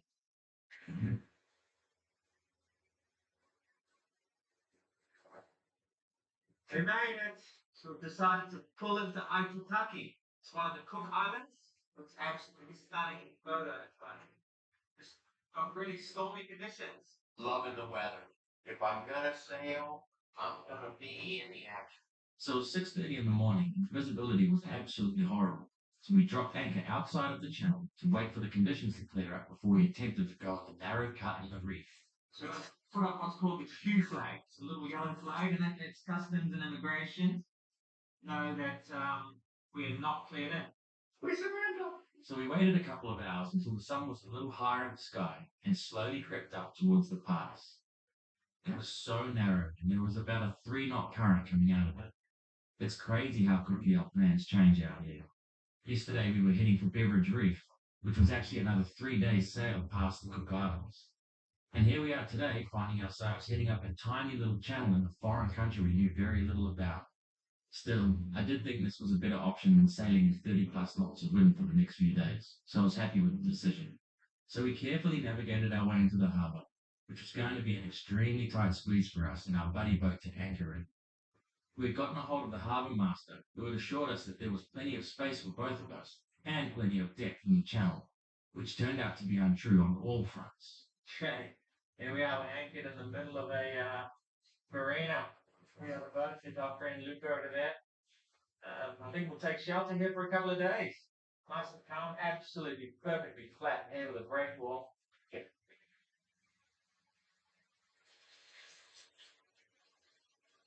I literally just put this bucket out 3 minutes ago, almost full.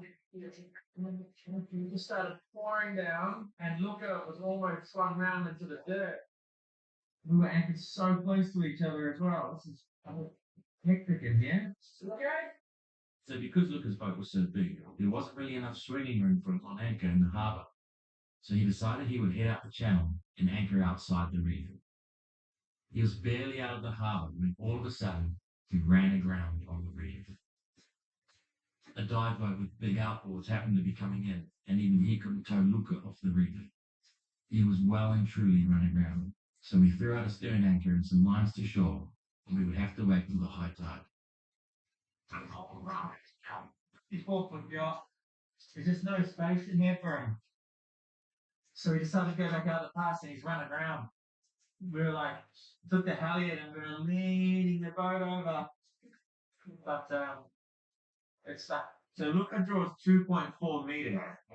And it's actually a little bit misguided what the harbour master said, because he said the whole channel at high tide was 3 meters. So it's definitely not that. And then there's a Danish boat behind us here, and they got stuck coming in. They draw 2.4 meters as well.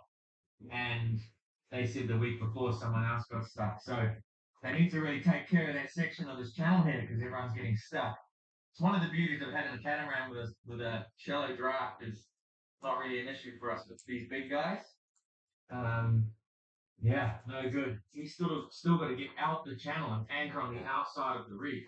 So there's absolutely no way anybody should be doing this channel in the dark without seeing where the edges of the reef are. So we're fighting the clock here.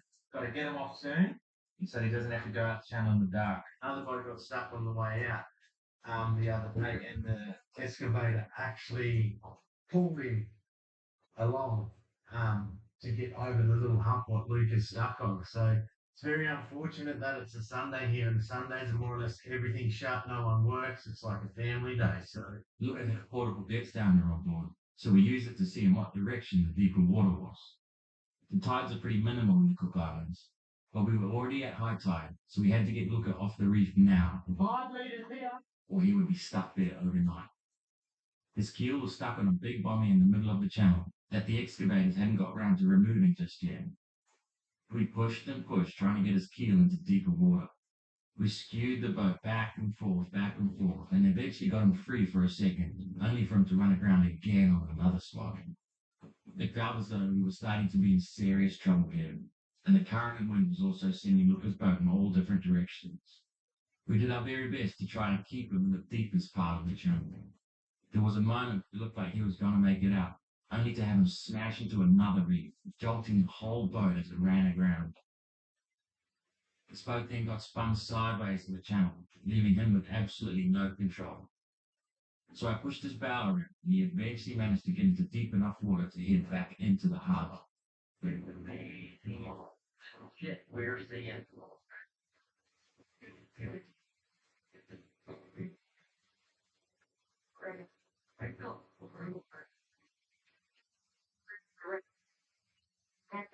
In this situation. Because the anchorage was full, the only place we could put him was alongside a barge. I would have given him my spot, but it was too shallow where we were. But it was a huge relief to have him off the reef and safely tied up. But I couldn't help wondering how he was ever going to get out of that channel if he couldn't do it now on the high tide. Thank you all. That was wild. That was wild. It's solid. It's like a reef or a rock down there. We got him off, and he tried to sneak down the side of it, but there must be another bommy or something, and he just smashed into it, came back, had one more go, and just plowed into a different one, and it spun the boat sideways. And then so we pushed the boat around, and he managed to come back into the marina. So luckily, one of the local guys, had been so friendly, he said that he could tie up to the barge over there. So he's tied up, he's safe, he's kind of shaken up. It's kind of a bit of an ordeal for him, but at least the boat's in a safe place now. Oh, Monday, right? That was wild. It was crazy. I thought there was a couple of times that you're going to lose the boat, especially out there when he hit that last one. I was like, this is it. I'm like a little bit of this kind of, because I work for a salvage company in the BBIs, Husky Salvage, so we were always doing like stuff like this every day. So I just learned so much, and the skills that I got from there just paid off so often. Just where to push and how hard to push. You can save a boat. I knew if I pushed his bow and he kicked the head, at least that would get him away instead of just pushing the stern. It's just kind of knowing what the wind does to a boat. Okay. So process of learning. Africa is invited us to dinner. He's got lobster pasta made by a proper Italian, which I'm pretty excited about. I guess it's a gesture of thank you for helping us out today.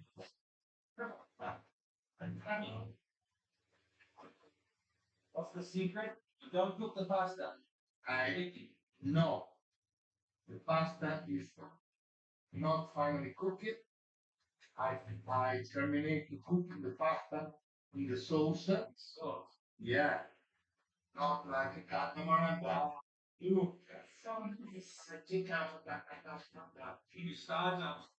It's good, the pasta? Yes. Oh, Well, it's not pasta. Okay, we just had an amazing lobster dinner, but now we have had some time to digest the food, but digest what happened.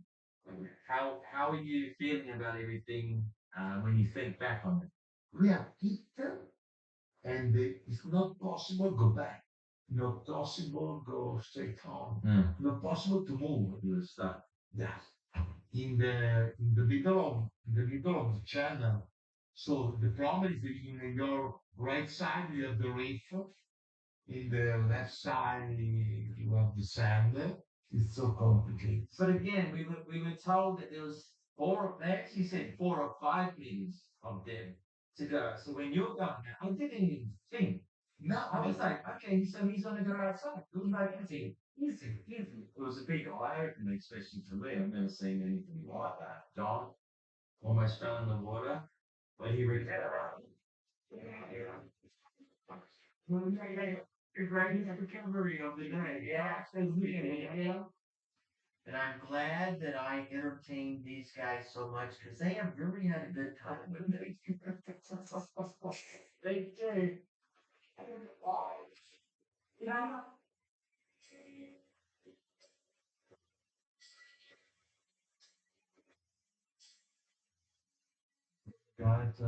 a radio call from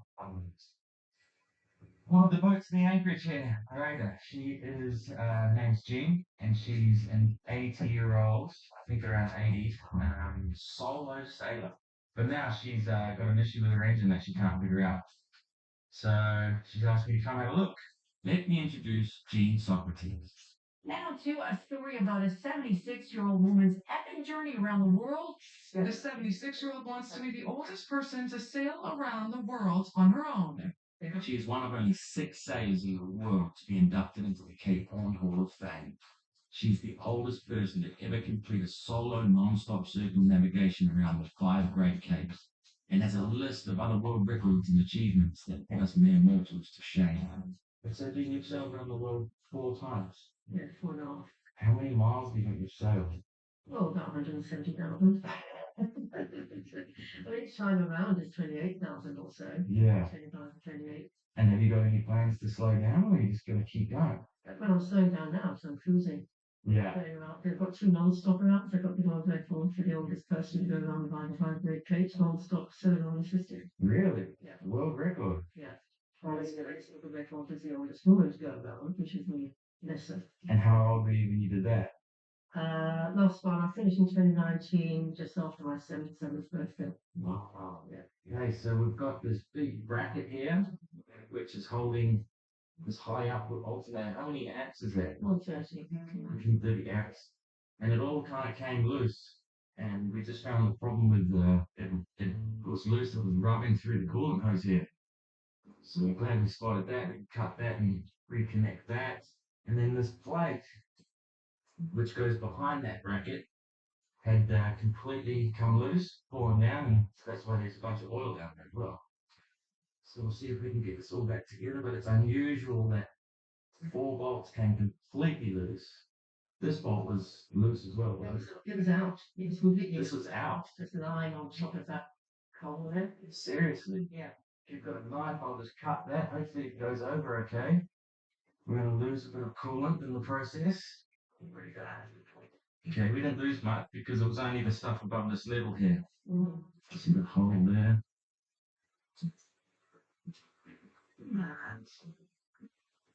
That's one problem though. Let's just go into there now. Let's try to do this without dropping that plate.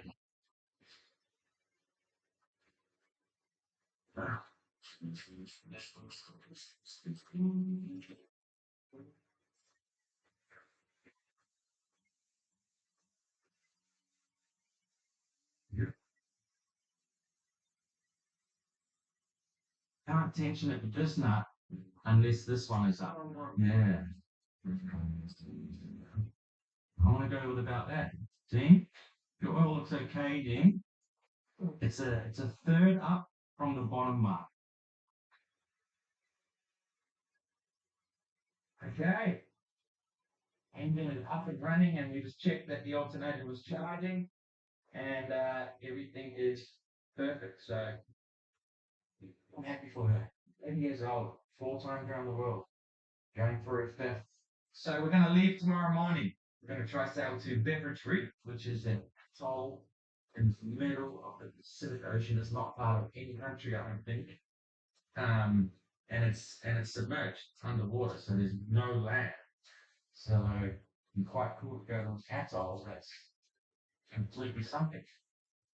So that's tomorrow morning. So it's our last day. So we're renting scooters and we're gonna blast around the island. So we'll take you with us. Let's go. Who's got the pink one? That's the new one. On the outer right.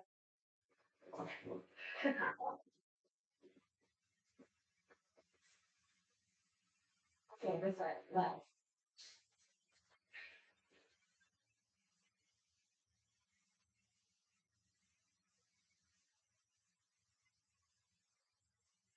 Crank on Jamie. Oh shit, we just woke up. We were slowly moving all the motorbikes away from him when he's sleeping. Sleeping all day, don't you?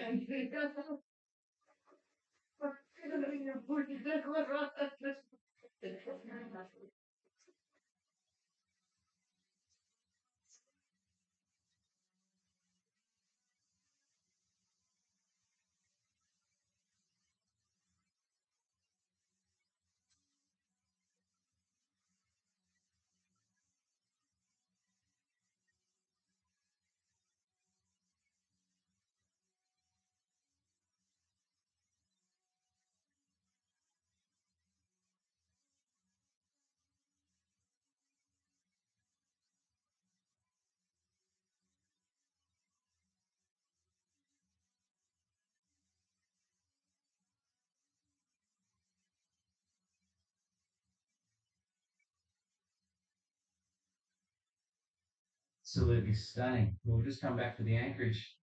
And another boat's coming. Big catamaran. And they've just, I don't know what's going on with this place, but the wind caught them and they ended up on top of Narada. So we pushed them off their anchor chain with our dinghy. Lucky we were coming in at the right time. But now they've ended up super close to everyone else. There's just not enough space in there for this many boats. Amazing place, amazing country. The people have been incredible. But this anchorage isn't big enough for this many boats.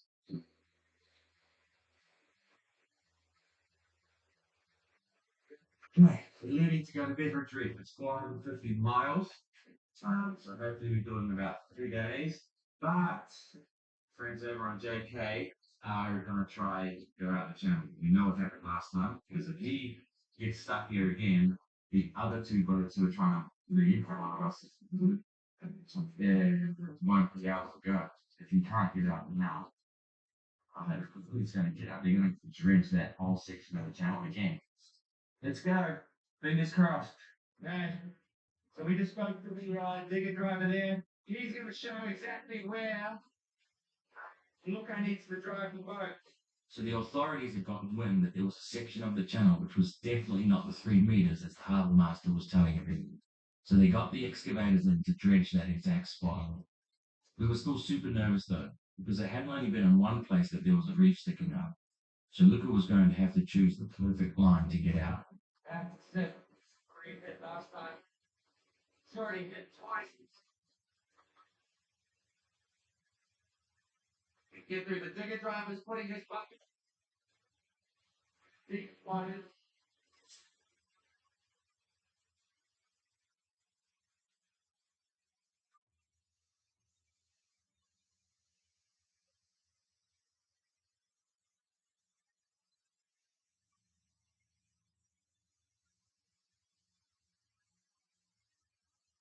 Hey, he made it. Made it all the way out. He's stoked. So he's just going to hang out there and wait for us. Narrator has gone out now, the solo female sailor. And now it's our turn. So let's get this done. Thanks, mate. Well, what a crazy experience that was.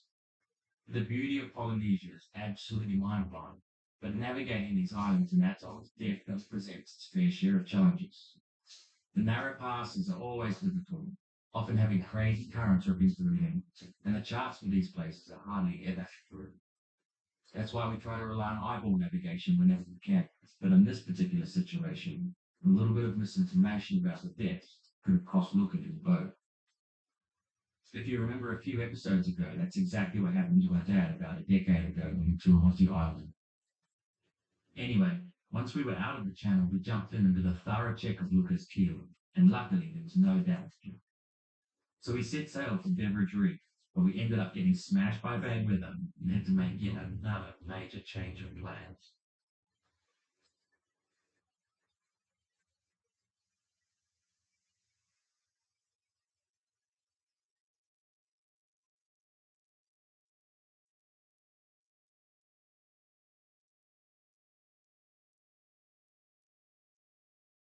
Hey guys, welcome to another episode of Parlay Revival. Last week you saw our buddy boat end up on the reef in the Cook Islands, but we managed to eventually get him off after a few hours of pushing him around. This week we set sail to Beveridge Reef, a 3-day sail away, but end up being in some of the worst seas we've ever experienced on Thailand. Stay tuned and hit the old subscribe button if you like what you see. So I'm Colin, and this is the crew of Parlay Revival.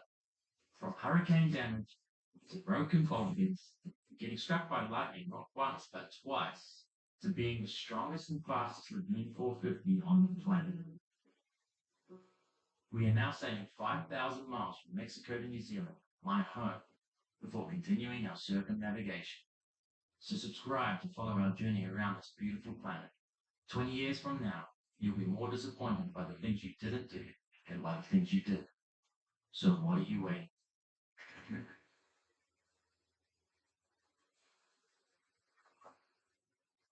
So we wanted to try to keep a 6-knot average to get there in the daytime on Saturday. We've been doing a 4 or 5 knot average. So we have to bring out the big guns and get the finish her out. See if we can get that 6 knots. Well, now we have to make up for last time. We need to really get 7 knots. So we've only got about 8 knots of wind carrying. See the flag's hardly moving. The reason it was so important to get there in daylight was that Beveridge Reef is a submerged atoll with only one pass, which should absolutely not be attempted with bad light if you've never been there before. I heard that it was also slightly off on the charts, so we would have to have our wits about us even as we approached the atoll itself, let alone the pass. Once inside, the amount of protection we would have would be minimal, as there is no land to hide behind, only submerged reef, so conditions would have to be ideal to stay. Yeah, baby. 6.5 knots. The wind's at 120, put it out there. Very nice. Beautiful. We're going faster now than when we were motoring. Change of plan. Nice surprise. This is space today. So that means if we stop at February for Relay, we're going to end up in that. It's a shame. We're just one day too late. Saturday is perfect. Light winds and no swell. Beveridge Reef on Saturday would have been just incredible, but we are not going to make it there. So today's kind of going to be our nicest day. It's going to get worse and worse and worse. I think it makes sense to just go straight to Tonga. But we will go. Niue is literally on the way anyway. So as happens out here so often, another last-minute decision means everything that we had planned for goes out the door. We've been excited to see Beveridge Reef in French Polynesia, but the super high wind that you just saw on Predict Wind would mean it would be an absolute nightmare to not only go into Beveridge Reef, but to stay there overnight. We would be rolling around in 30 knots of wind with what would almost definitely be a sleepless night for me. As mentioned, if we had been able to leave the Cook Islands just 24 hours earlier, we would have had wonderful conditions in the infamous submerged atoll. Anyway, this awesome crew was still all smiles despite the last-minute change of plans.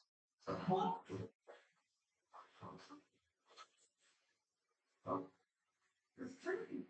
That is a crazy little fish. It's not a barracuda, but it's got a barracuda's mouth on it. So it's like me. It's just like he's been sliced. Nice.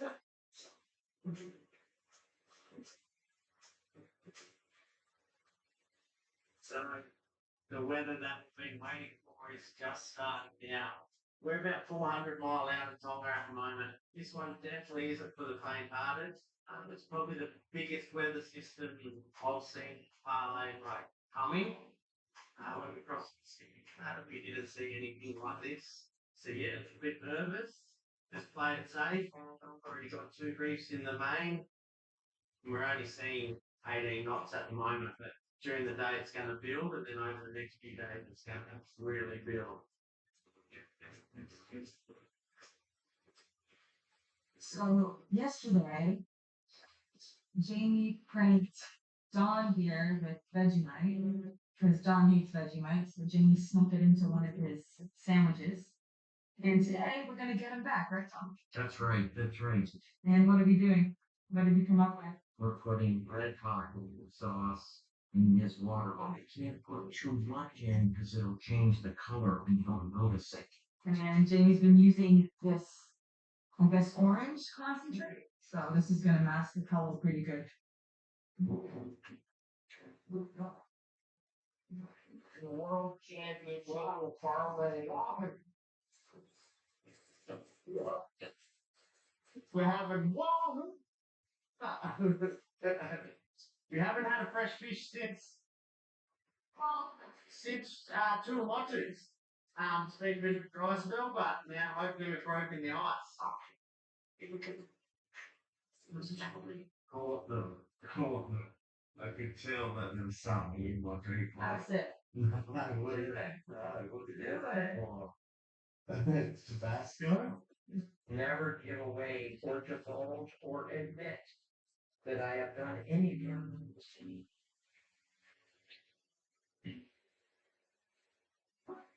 So, Colin and I just finished filleting the fish.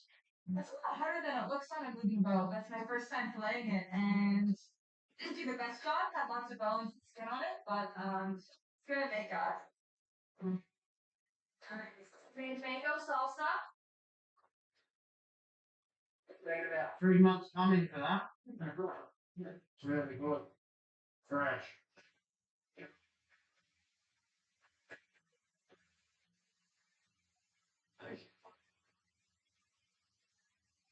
Definitely that you wake up, guys, and you don't want to be out here today. For me, it's definitely like just waking up. It's my shift last night. Was everything raining, crashing. The wind went up to like getting nearly sustained wind up to 24 knots apparent. Squalls around us. But yeah, it was a nightmare last night. This is probably the worst weather we've had for such consistent time. So I'm ready just to be tonguing now and just have a full rest. So the strong winds that prevented us from going to Beveridge Reef were well and truly upon us, and this meant that the sea state was slowly going to become worse and worse. As we've said many times before, the waves and the swell on camera just never looks as bad as it does in real life. But I can assure you, when conditions are like this, it's hard to enjoy yourself. It's difficult to sleep, so you're often overtired, and when you're tired, things just become more difficult. So let's hold up. Try to make a smoothie. It's absolutely wild out there.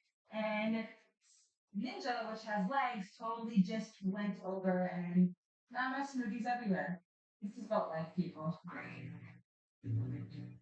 Okay, so the weather has arrived that we were expecting. It's what, 18 to 20 knots apparent on us. So it's probably 22 to 24 out there. What's the worst is yet to come. UA is right there. We can see it, but we're not going to stop there. If we stop there, we can stop there for at least a week. So the cruise straight by, which is a shame, because a lot of people said that was an amazing place to stop. But no, we're going to carry on. We have 250 miles to go. What's going to happen in the next day? It's pretty interesting. We're going to cross the international trade line. None of us on board here have ever sailed or taken a boat across. We've all flown across before, but we're going to go from being, we call it 3 o'clock in the afternoon on a Sunday, crossing that line. It'll become 2 o'clock, but the next day. So it'll be the fastest 23 hours of our life. So that's going to happen at about 172.5 degrees west in longitude. It tends to be 180 degrees. So that's exactly opposite side of Greenwich in the UK. So that's 180 degrees west and 180 degrees east. We'll meet there. But because of the way that the countries are laid out and whatnot, it kind of becomes a little bit towards the east and encompasses Tonga, and then it goes right up to the Kermadec Islands and stuff like that. Then it carries on north. So a few things change for us. For example, one that comes to the top of my mind is on the days that we release our episodes will no longer be on a Sunday, it'll be on Monday. See, it's getting really rough out here now. So just gonna try and get some on it.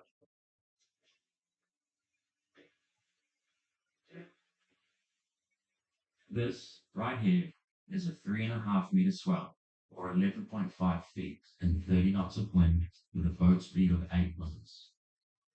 I know this because we've measured the superstructure of the boat, and when I sit on the flybridge, eye level is exactly 4 meters above sea level. So when Parley is in the trough of a wave, and the crest is just below eye level on the horizon, I know that we're in just under a 4 meter swell.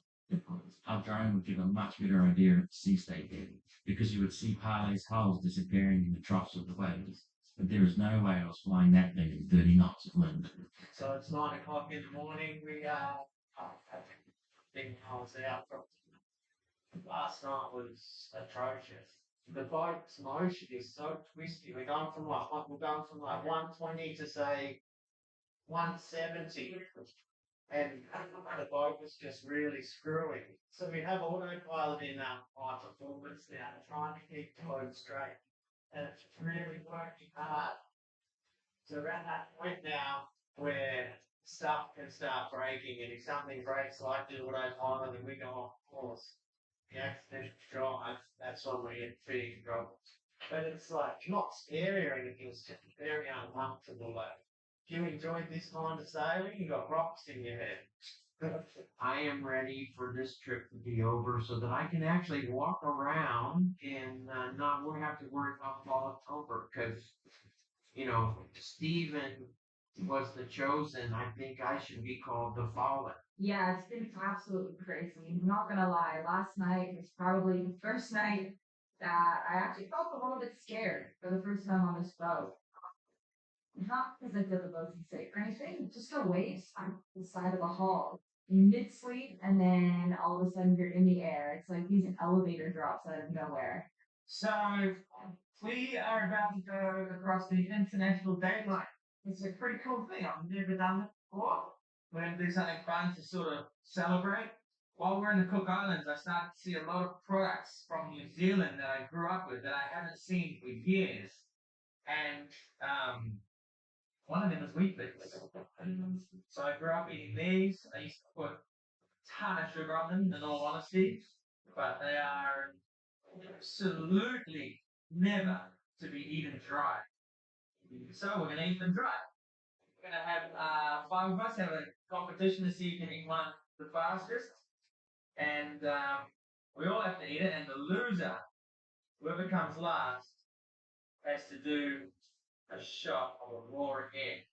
Also, in order to celebrate the crossing, we're going to have a shot of Abuela rum. This has been in the bilge since 2020, when we planned on doing our first Pacific crossing. On top of that, just to acknowledge King Neptune, the god of the seas, we're going to make an offering of a silver coin to him into this amazing ocean that has kept us safe so far for so many years, and hopefully for many more years to come. So, let's eat some wheat bix. You look ready to go.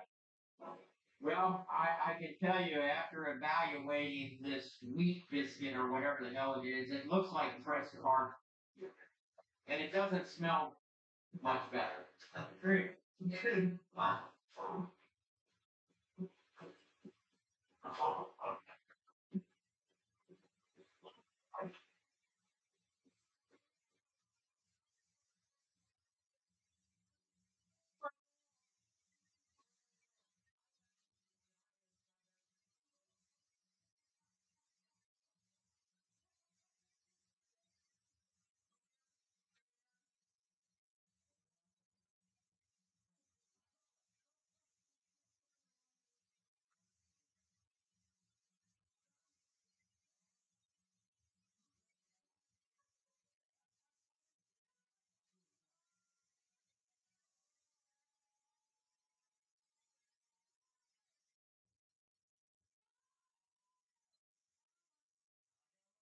Before you go, I've done that bow.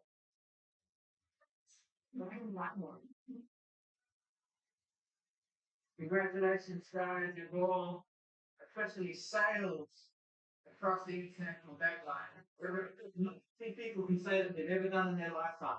We're no longer polyglot. Happy Tuesday. Anything to say, no? Oh, it's Tuesday. Yeah, we're no longer polyglot. I'll just check the logbook and add up a few distances. Jamie, Britt, and I have done 6,000 miles of sailing since Mexico, where these coins are from. And Shannon and Don have, at this moment, done 1,400 nautical miles. We've still got about another 100 to go until we're anchored. So, at the end of this trip, you guys should have done about 1,500 miles on parlay. Pretty cool? Very cool. Very cool. And this trip has exceeded all the things I thought it would be. It's been beyond incredible.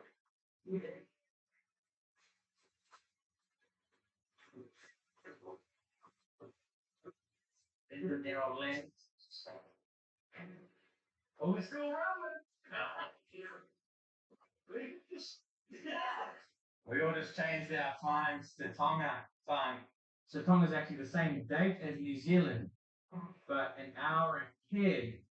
Strange. I don't know the reasoning behind it. Leave a comment if you do. We made it to Tonga, but the snake was super busy and it's 100 feet deep. So I put 300 feet of chain out, which is everything we've got. Thank God we got the new chain. Our old chain we only had about 160 feet of usable chain. Never ever anchored this deep before, 100 feet. That's why we got anchor alarm. I can't believe we made it. It's a wild trip, but we're here. It's wild to think that you're in Tonga. We're kind of on our side of the world now. We're in the land down under. How many days was it we were at sea? Seemed like a lifetime. Like month. Especially as rough as it was. Man, oh man. I think that was officially the roughest weather we've been in. It was 4 meter seas. Coming down for the last couple of days, it's been 30 knots of true wind. It's been tough, really tough. Very, very happy to be here. This has been a very long time coming. And now the anchorage is just dead flat, super peaceful.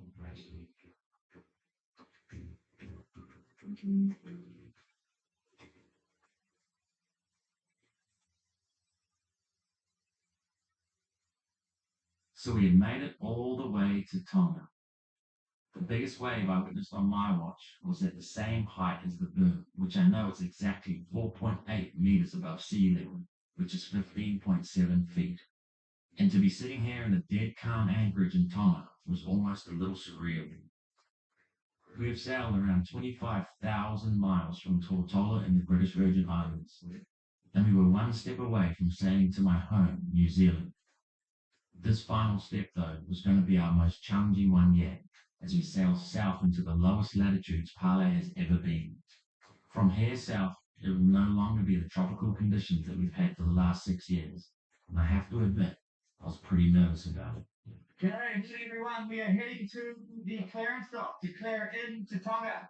We're going to fly our Q flag, our quarantine flag, to let everyone know that we're not cleared in yet, and then try to get it done this morning.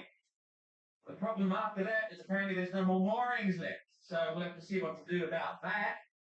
But I'm so excited to be here, man.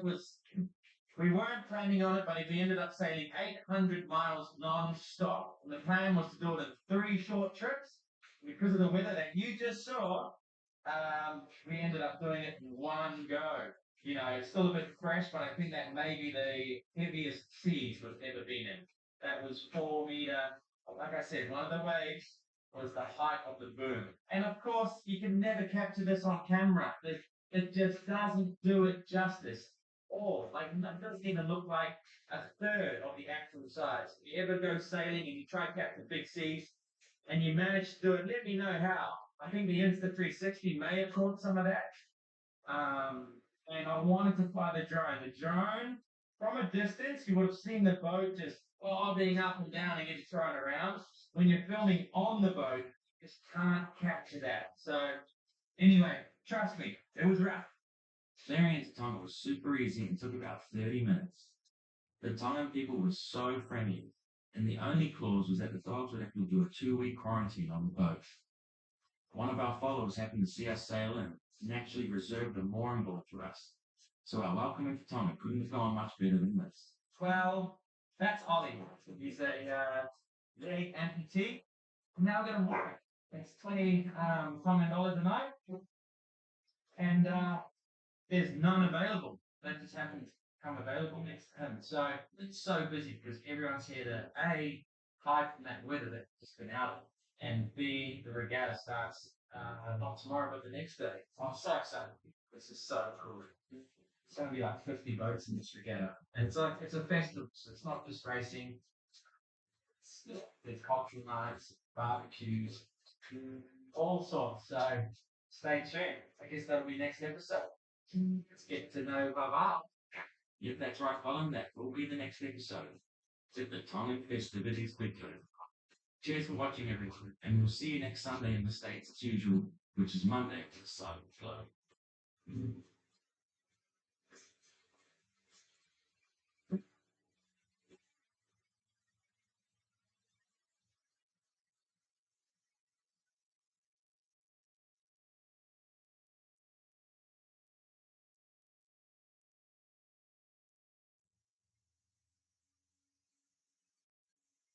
Okay, so we're here in Bavau, Tonga, and we've heard of a pretty crazy story. This guy behind us here, Blue Barrel, they lost their rig sailing from Galapagos to French Polynesia. Sailed it for 2,000 miles with a jury-rigged spinnaker setup. So they want to talk to you guys and share their story with you guys.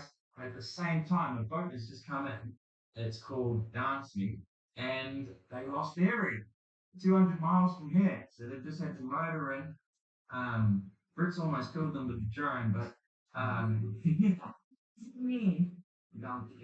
it wasn't us. But at the same time as we were flying our drone, there must have been another drone up, and somebody's flown their drone so close to them that she saw it coming in from the side, and she ducked, and it went above her head and under the bimini, and didn't hit anything. They want us to help them jury rig the same setup that they used to get to French Polynesia from Galapagos. So that'll be quite interesting. You've got Dyneema line. They're going to give them their spinnaker pole. That's going to be the makeshift mast. And then I think we should probably try sea trial and see how many knots they can do and stuff like that. It could be quite interesting. Good, how are you? Okay, do you want to just quickly introduce yourselves? We are Yvette and Alex. We sail around the world on our beautiful boat, the Koopmans 44, Yeah. named Blue Barrel. And how many miles have you been? Roughly. Half of the world. Yeah, well, we sailed from the Netherlands Yeah, to here, yeah. now in Tonga. So yeah, it's quite a way. That's a long way. Yeah. And so when was the start of your Pacific crossing? In 2022, Yeah. we crossed from the Galapagos Islands. In your opinion, what was the condition of your rig at that time? Very good. Yeah. Well, How old was it? not even 2 years old. Yeah, we bought the boat from Malaysia, shipped it back in the cargo ship to the Netherlands. Yeah. We did 2 refits. And when was the rig replaced? It was only In 2 the Netherlands. In the Netherlands. Yeah. You guys did it or someone else? A professional rigger. No, we go for the best. Right. It was good, and also the sails, they were brand new. We were really prepared with this boat for this trip. Okay. Yeah, so I was quite proud of it, and it's a big gap in my ego.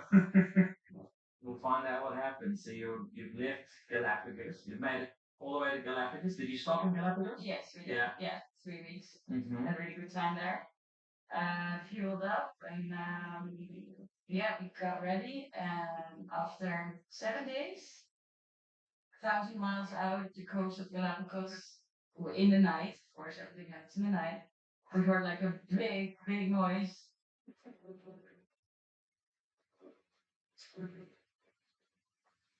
And I first thought we hit a container or something, because I actually did not think about the scenario that a mast can fall off, especially not ours. But then Alex said, "Oh, you have to come on deck right now." And I said, "What happened? What happened?" And he's like, "The mast fell down." What? It was just all over. And how were the sea conditions, wind and stuff? So the wind was 17 knots. The day before it was 18, 19. And the waves were from 2 sides, so quite wobbly. Yeah. It was not ideal. But we had 2 reefs in the main, 1 reef in the cutter, and 2 reefs in the Yankee. So we were quite prepared for the night. How the mast fall was forwards, backwards. On starboard, forward, starboard. So the D1, the lower shrouds. Niks aan de hand, allemaal nieuw. Nieuw van CSG. And backstay. And it was all overboard. You can still see it in the rating, because we haven't fixed the rating yet. It's a scar. And it pulled out of the sway, or how did it fail? So the running backstay broke in the middle. Just snapped in the middle of Snapped the in the fire. middle, yeah. And but it was already thick Dyneema, so. And so it's come crashing down, and you've now got to abandon it. How was that process? So luckily we have a steel boat, so the damage to the hull was not that much. Yeah. And so what we try to do is try to save many things as possible.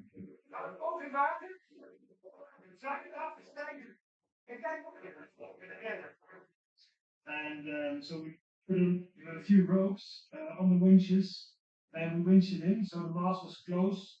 And then on a certain moment, it became a big wave because the mast was up and the balance was gone, so we moved into the wind. And then there was a wave, and then the mast hit the boat.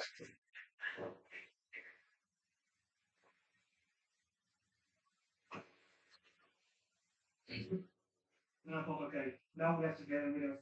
And in the meantime, I was unscrewing all the terminals. But we first really try to save the mast. Yeah. If you get it all up, Or something. with us and Nu gaan we never veel bij, nou, dit is er weer een hoor. Jongens, we zijn nu nog aan het kijken of we de mast kunnen redden. Want ja, waar krijgen we volgens mij deze nou een mast? Maar er gaat een hele lange zit worden. Dat is wel heel. So you tried to salvage the mast, but Yeah. it was too difficult. Yeah, it's too dangerous. Huh? So last it's too dangerous to salvage on the and sea. it had three sails on it as well, so all the sails were fully out in the water, so it was quite stable. The boat was stable because we had like under the boat was a lot of sails. Ballast, kind of. Yeah. Yeah. Yeah. So once we let it go, then the boat without a mast, it will. Then we notice how it's moving in the waves. 26 days on the ocean, like it was insane, really insane. Because you have no mast, so the boat rolls every wave. It's like, and now we're talking for 5 minutes, but then it was like weeks with the boat rolling. And so, how many miles from Marquesas were you? 2,200. And so you jury rigged a mast. Yeah, luckily we had the old Danima from the trip before we re-rigged the boat for the trip. I left the old Danima in the back of the boat. And Yvette said, "Oh, give it away." And I said, "Oh no, maybe we can use it or give it away in French Polynesia." But luckily we had so much Danima that we can rig the mast, and also later on the temporary mast that brought us to Carpathian. So what did you rig up as your makeshift mast? So we used a spin anchor pole. We had this all on board, like a lot of stuff to prepare it. And in 2 hours, we put the spin anchor pole up, and we rigged it with Danima. And we had many sails like sun cover, rain cover, storm sail, half of the cutter sail. We cut it away from the whole mast, and then we put it like a flying cutter sail. Yeah, it was quite I think we did 3-4 knots. Yeah. 3 or 4 knots. Also with one That's what- current. yeah. So, Some days we did 2 knots, but yeah, and that was good. in the end, I think we did 24 days for 2,200 miles, so that's not that bad actually. And there were boats that were with a normal mast and rigging and sails that were even slower, but because we had quite good wind conditions, I think, and we had a lot of current with us as well. And we used the engine only on the last day because we thought it might be your rescue, right? It's your last good things that you have. So we tested it every three days and we checked it. But it's funny, all the people that helped, there were boats passing by that say hello. They want to give diesel and water. It was really nice. We had a lot of diesel tanks. And the best thing is that they pass by and say hello to the VHF. That was the most valuable. For me, that was such a relief because I got quite scared and I got a bit panicking. So I'm going to go. I was really happy to know that there's still boats out there. Yeah. And just to see another boat and to talk to them on the VHF, but that for me that was such a relief. So that was really helpful. So the VHF was you on a handheld, or did you rig up a spare antenna? Or? Yeah, with spare antenna on the back. Okay. So we can use our AAS and the VHF. And also the handheld was working really well. Yeah. Normally I'm always fed up with all the spare parts we have because it's just so much stuff on the boat. But this time I was like, okay, Okay, so you can have his manuscript. Yeah. I guess that really helps you out. We had like double, like loads of stuff. And so you were saying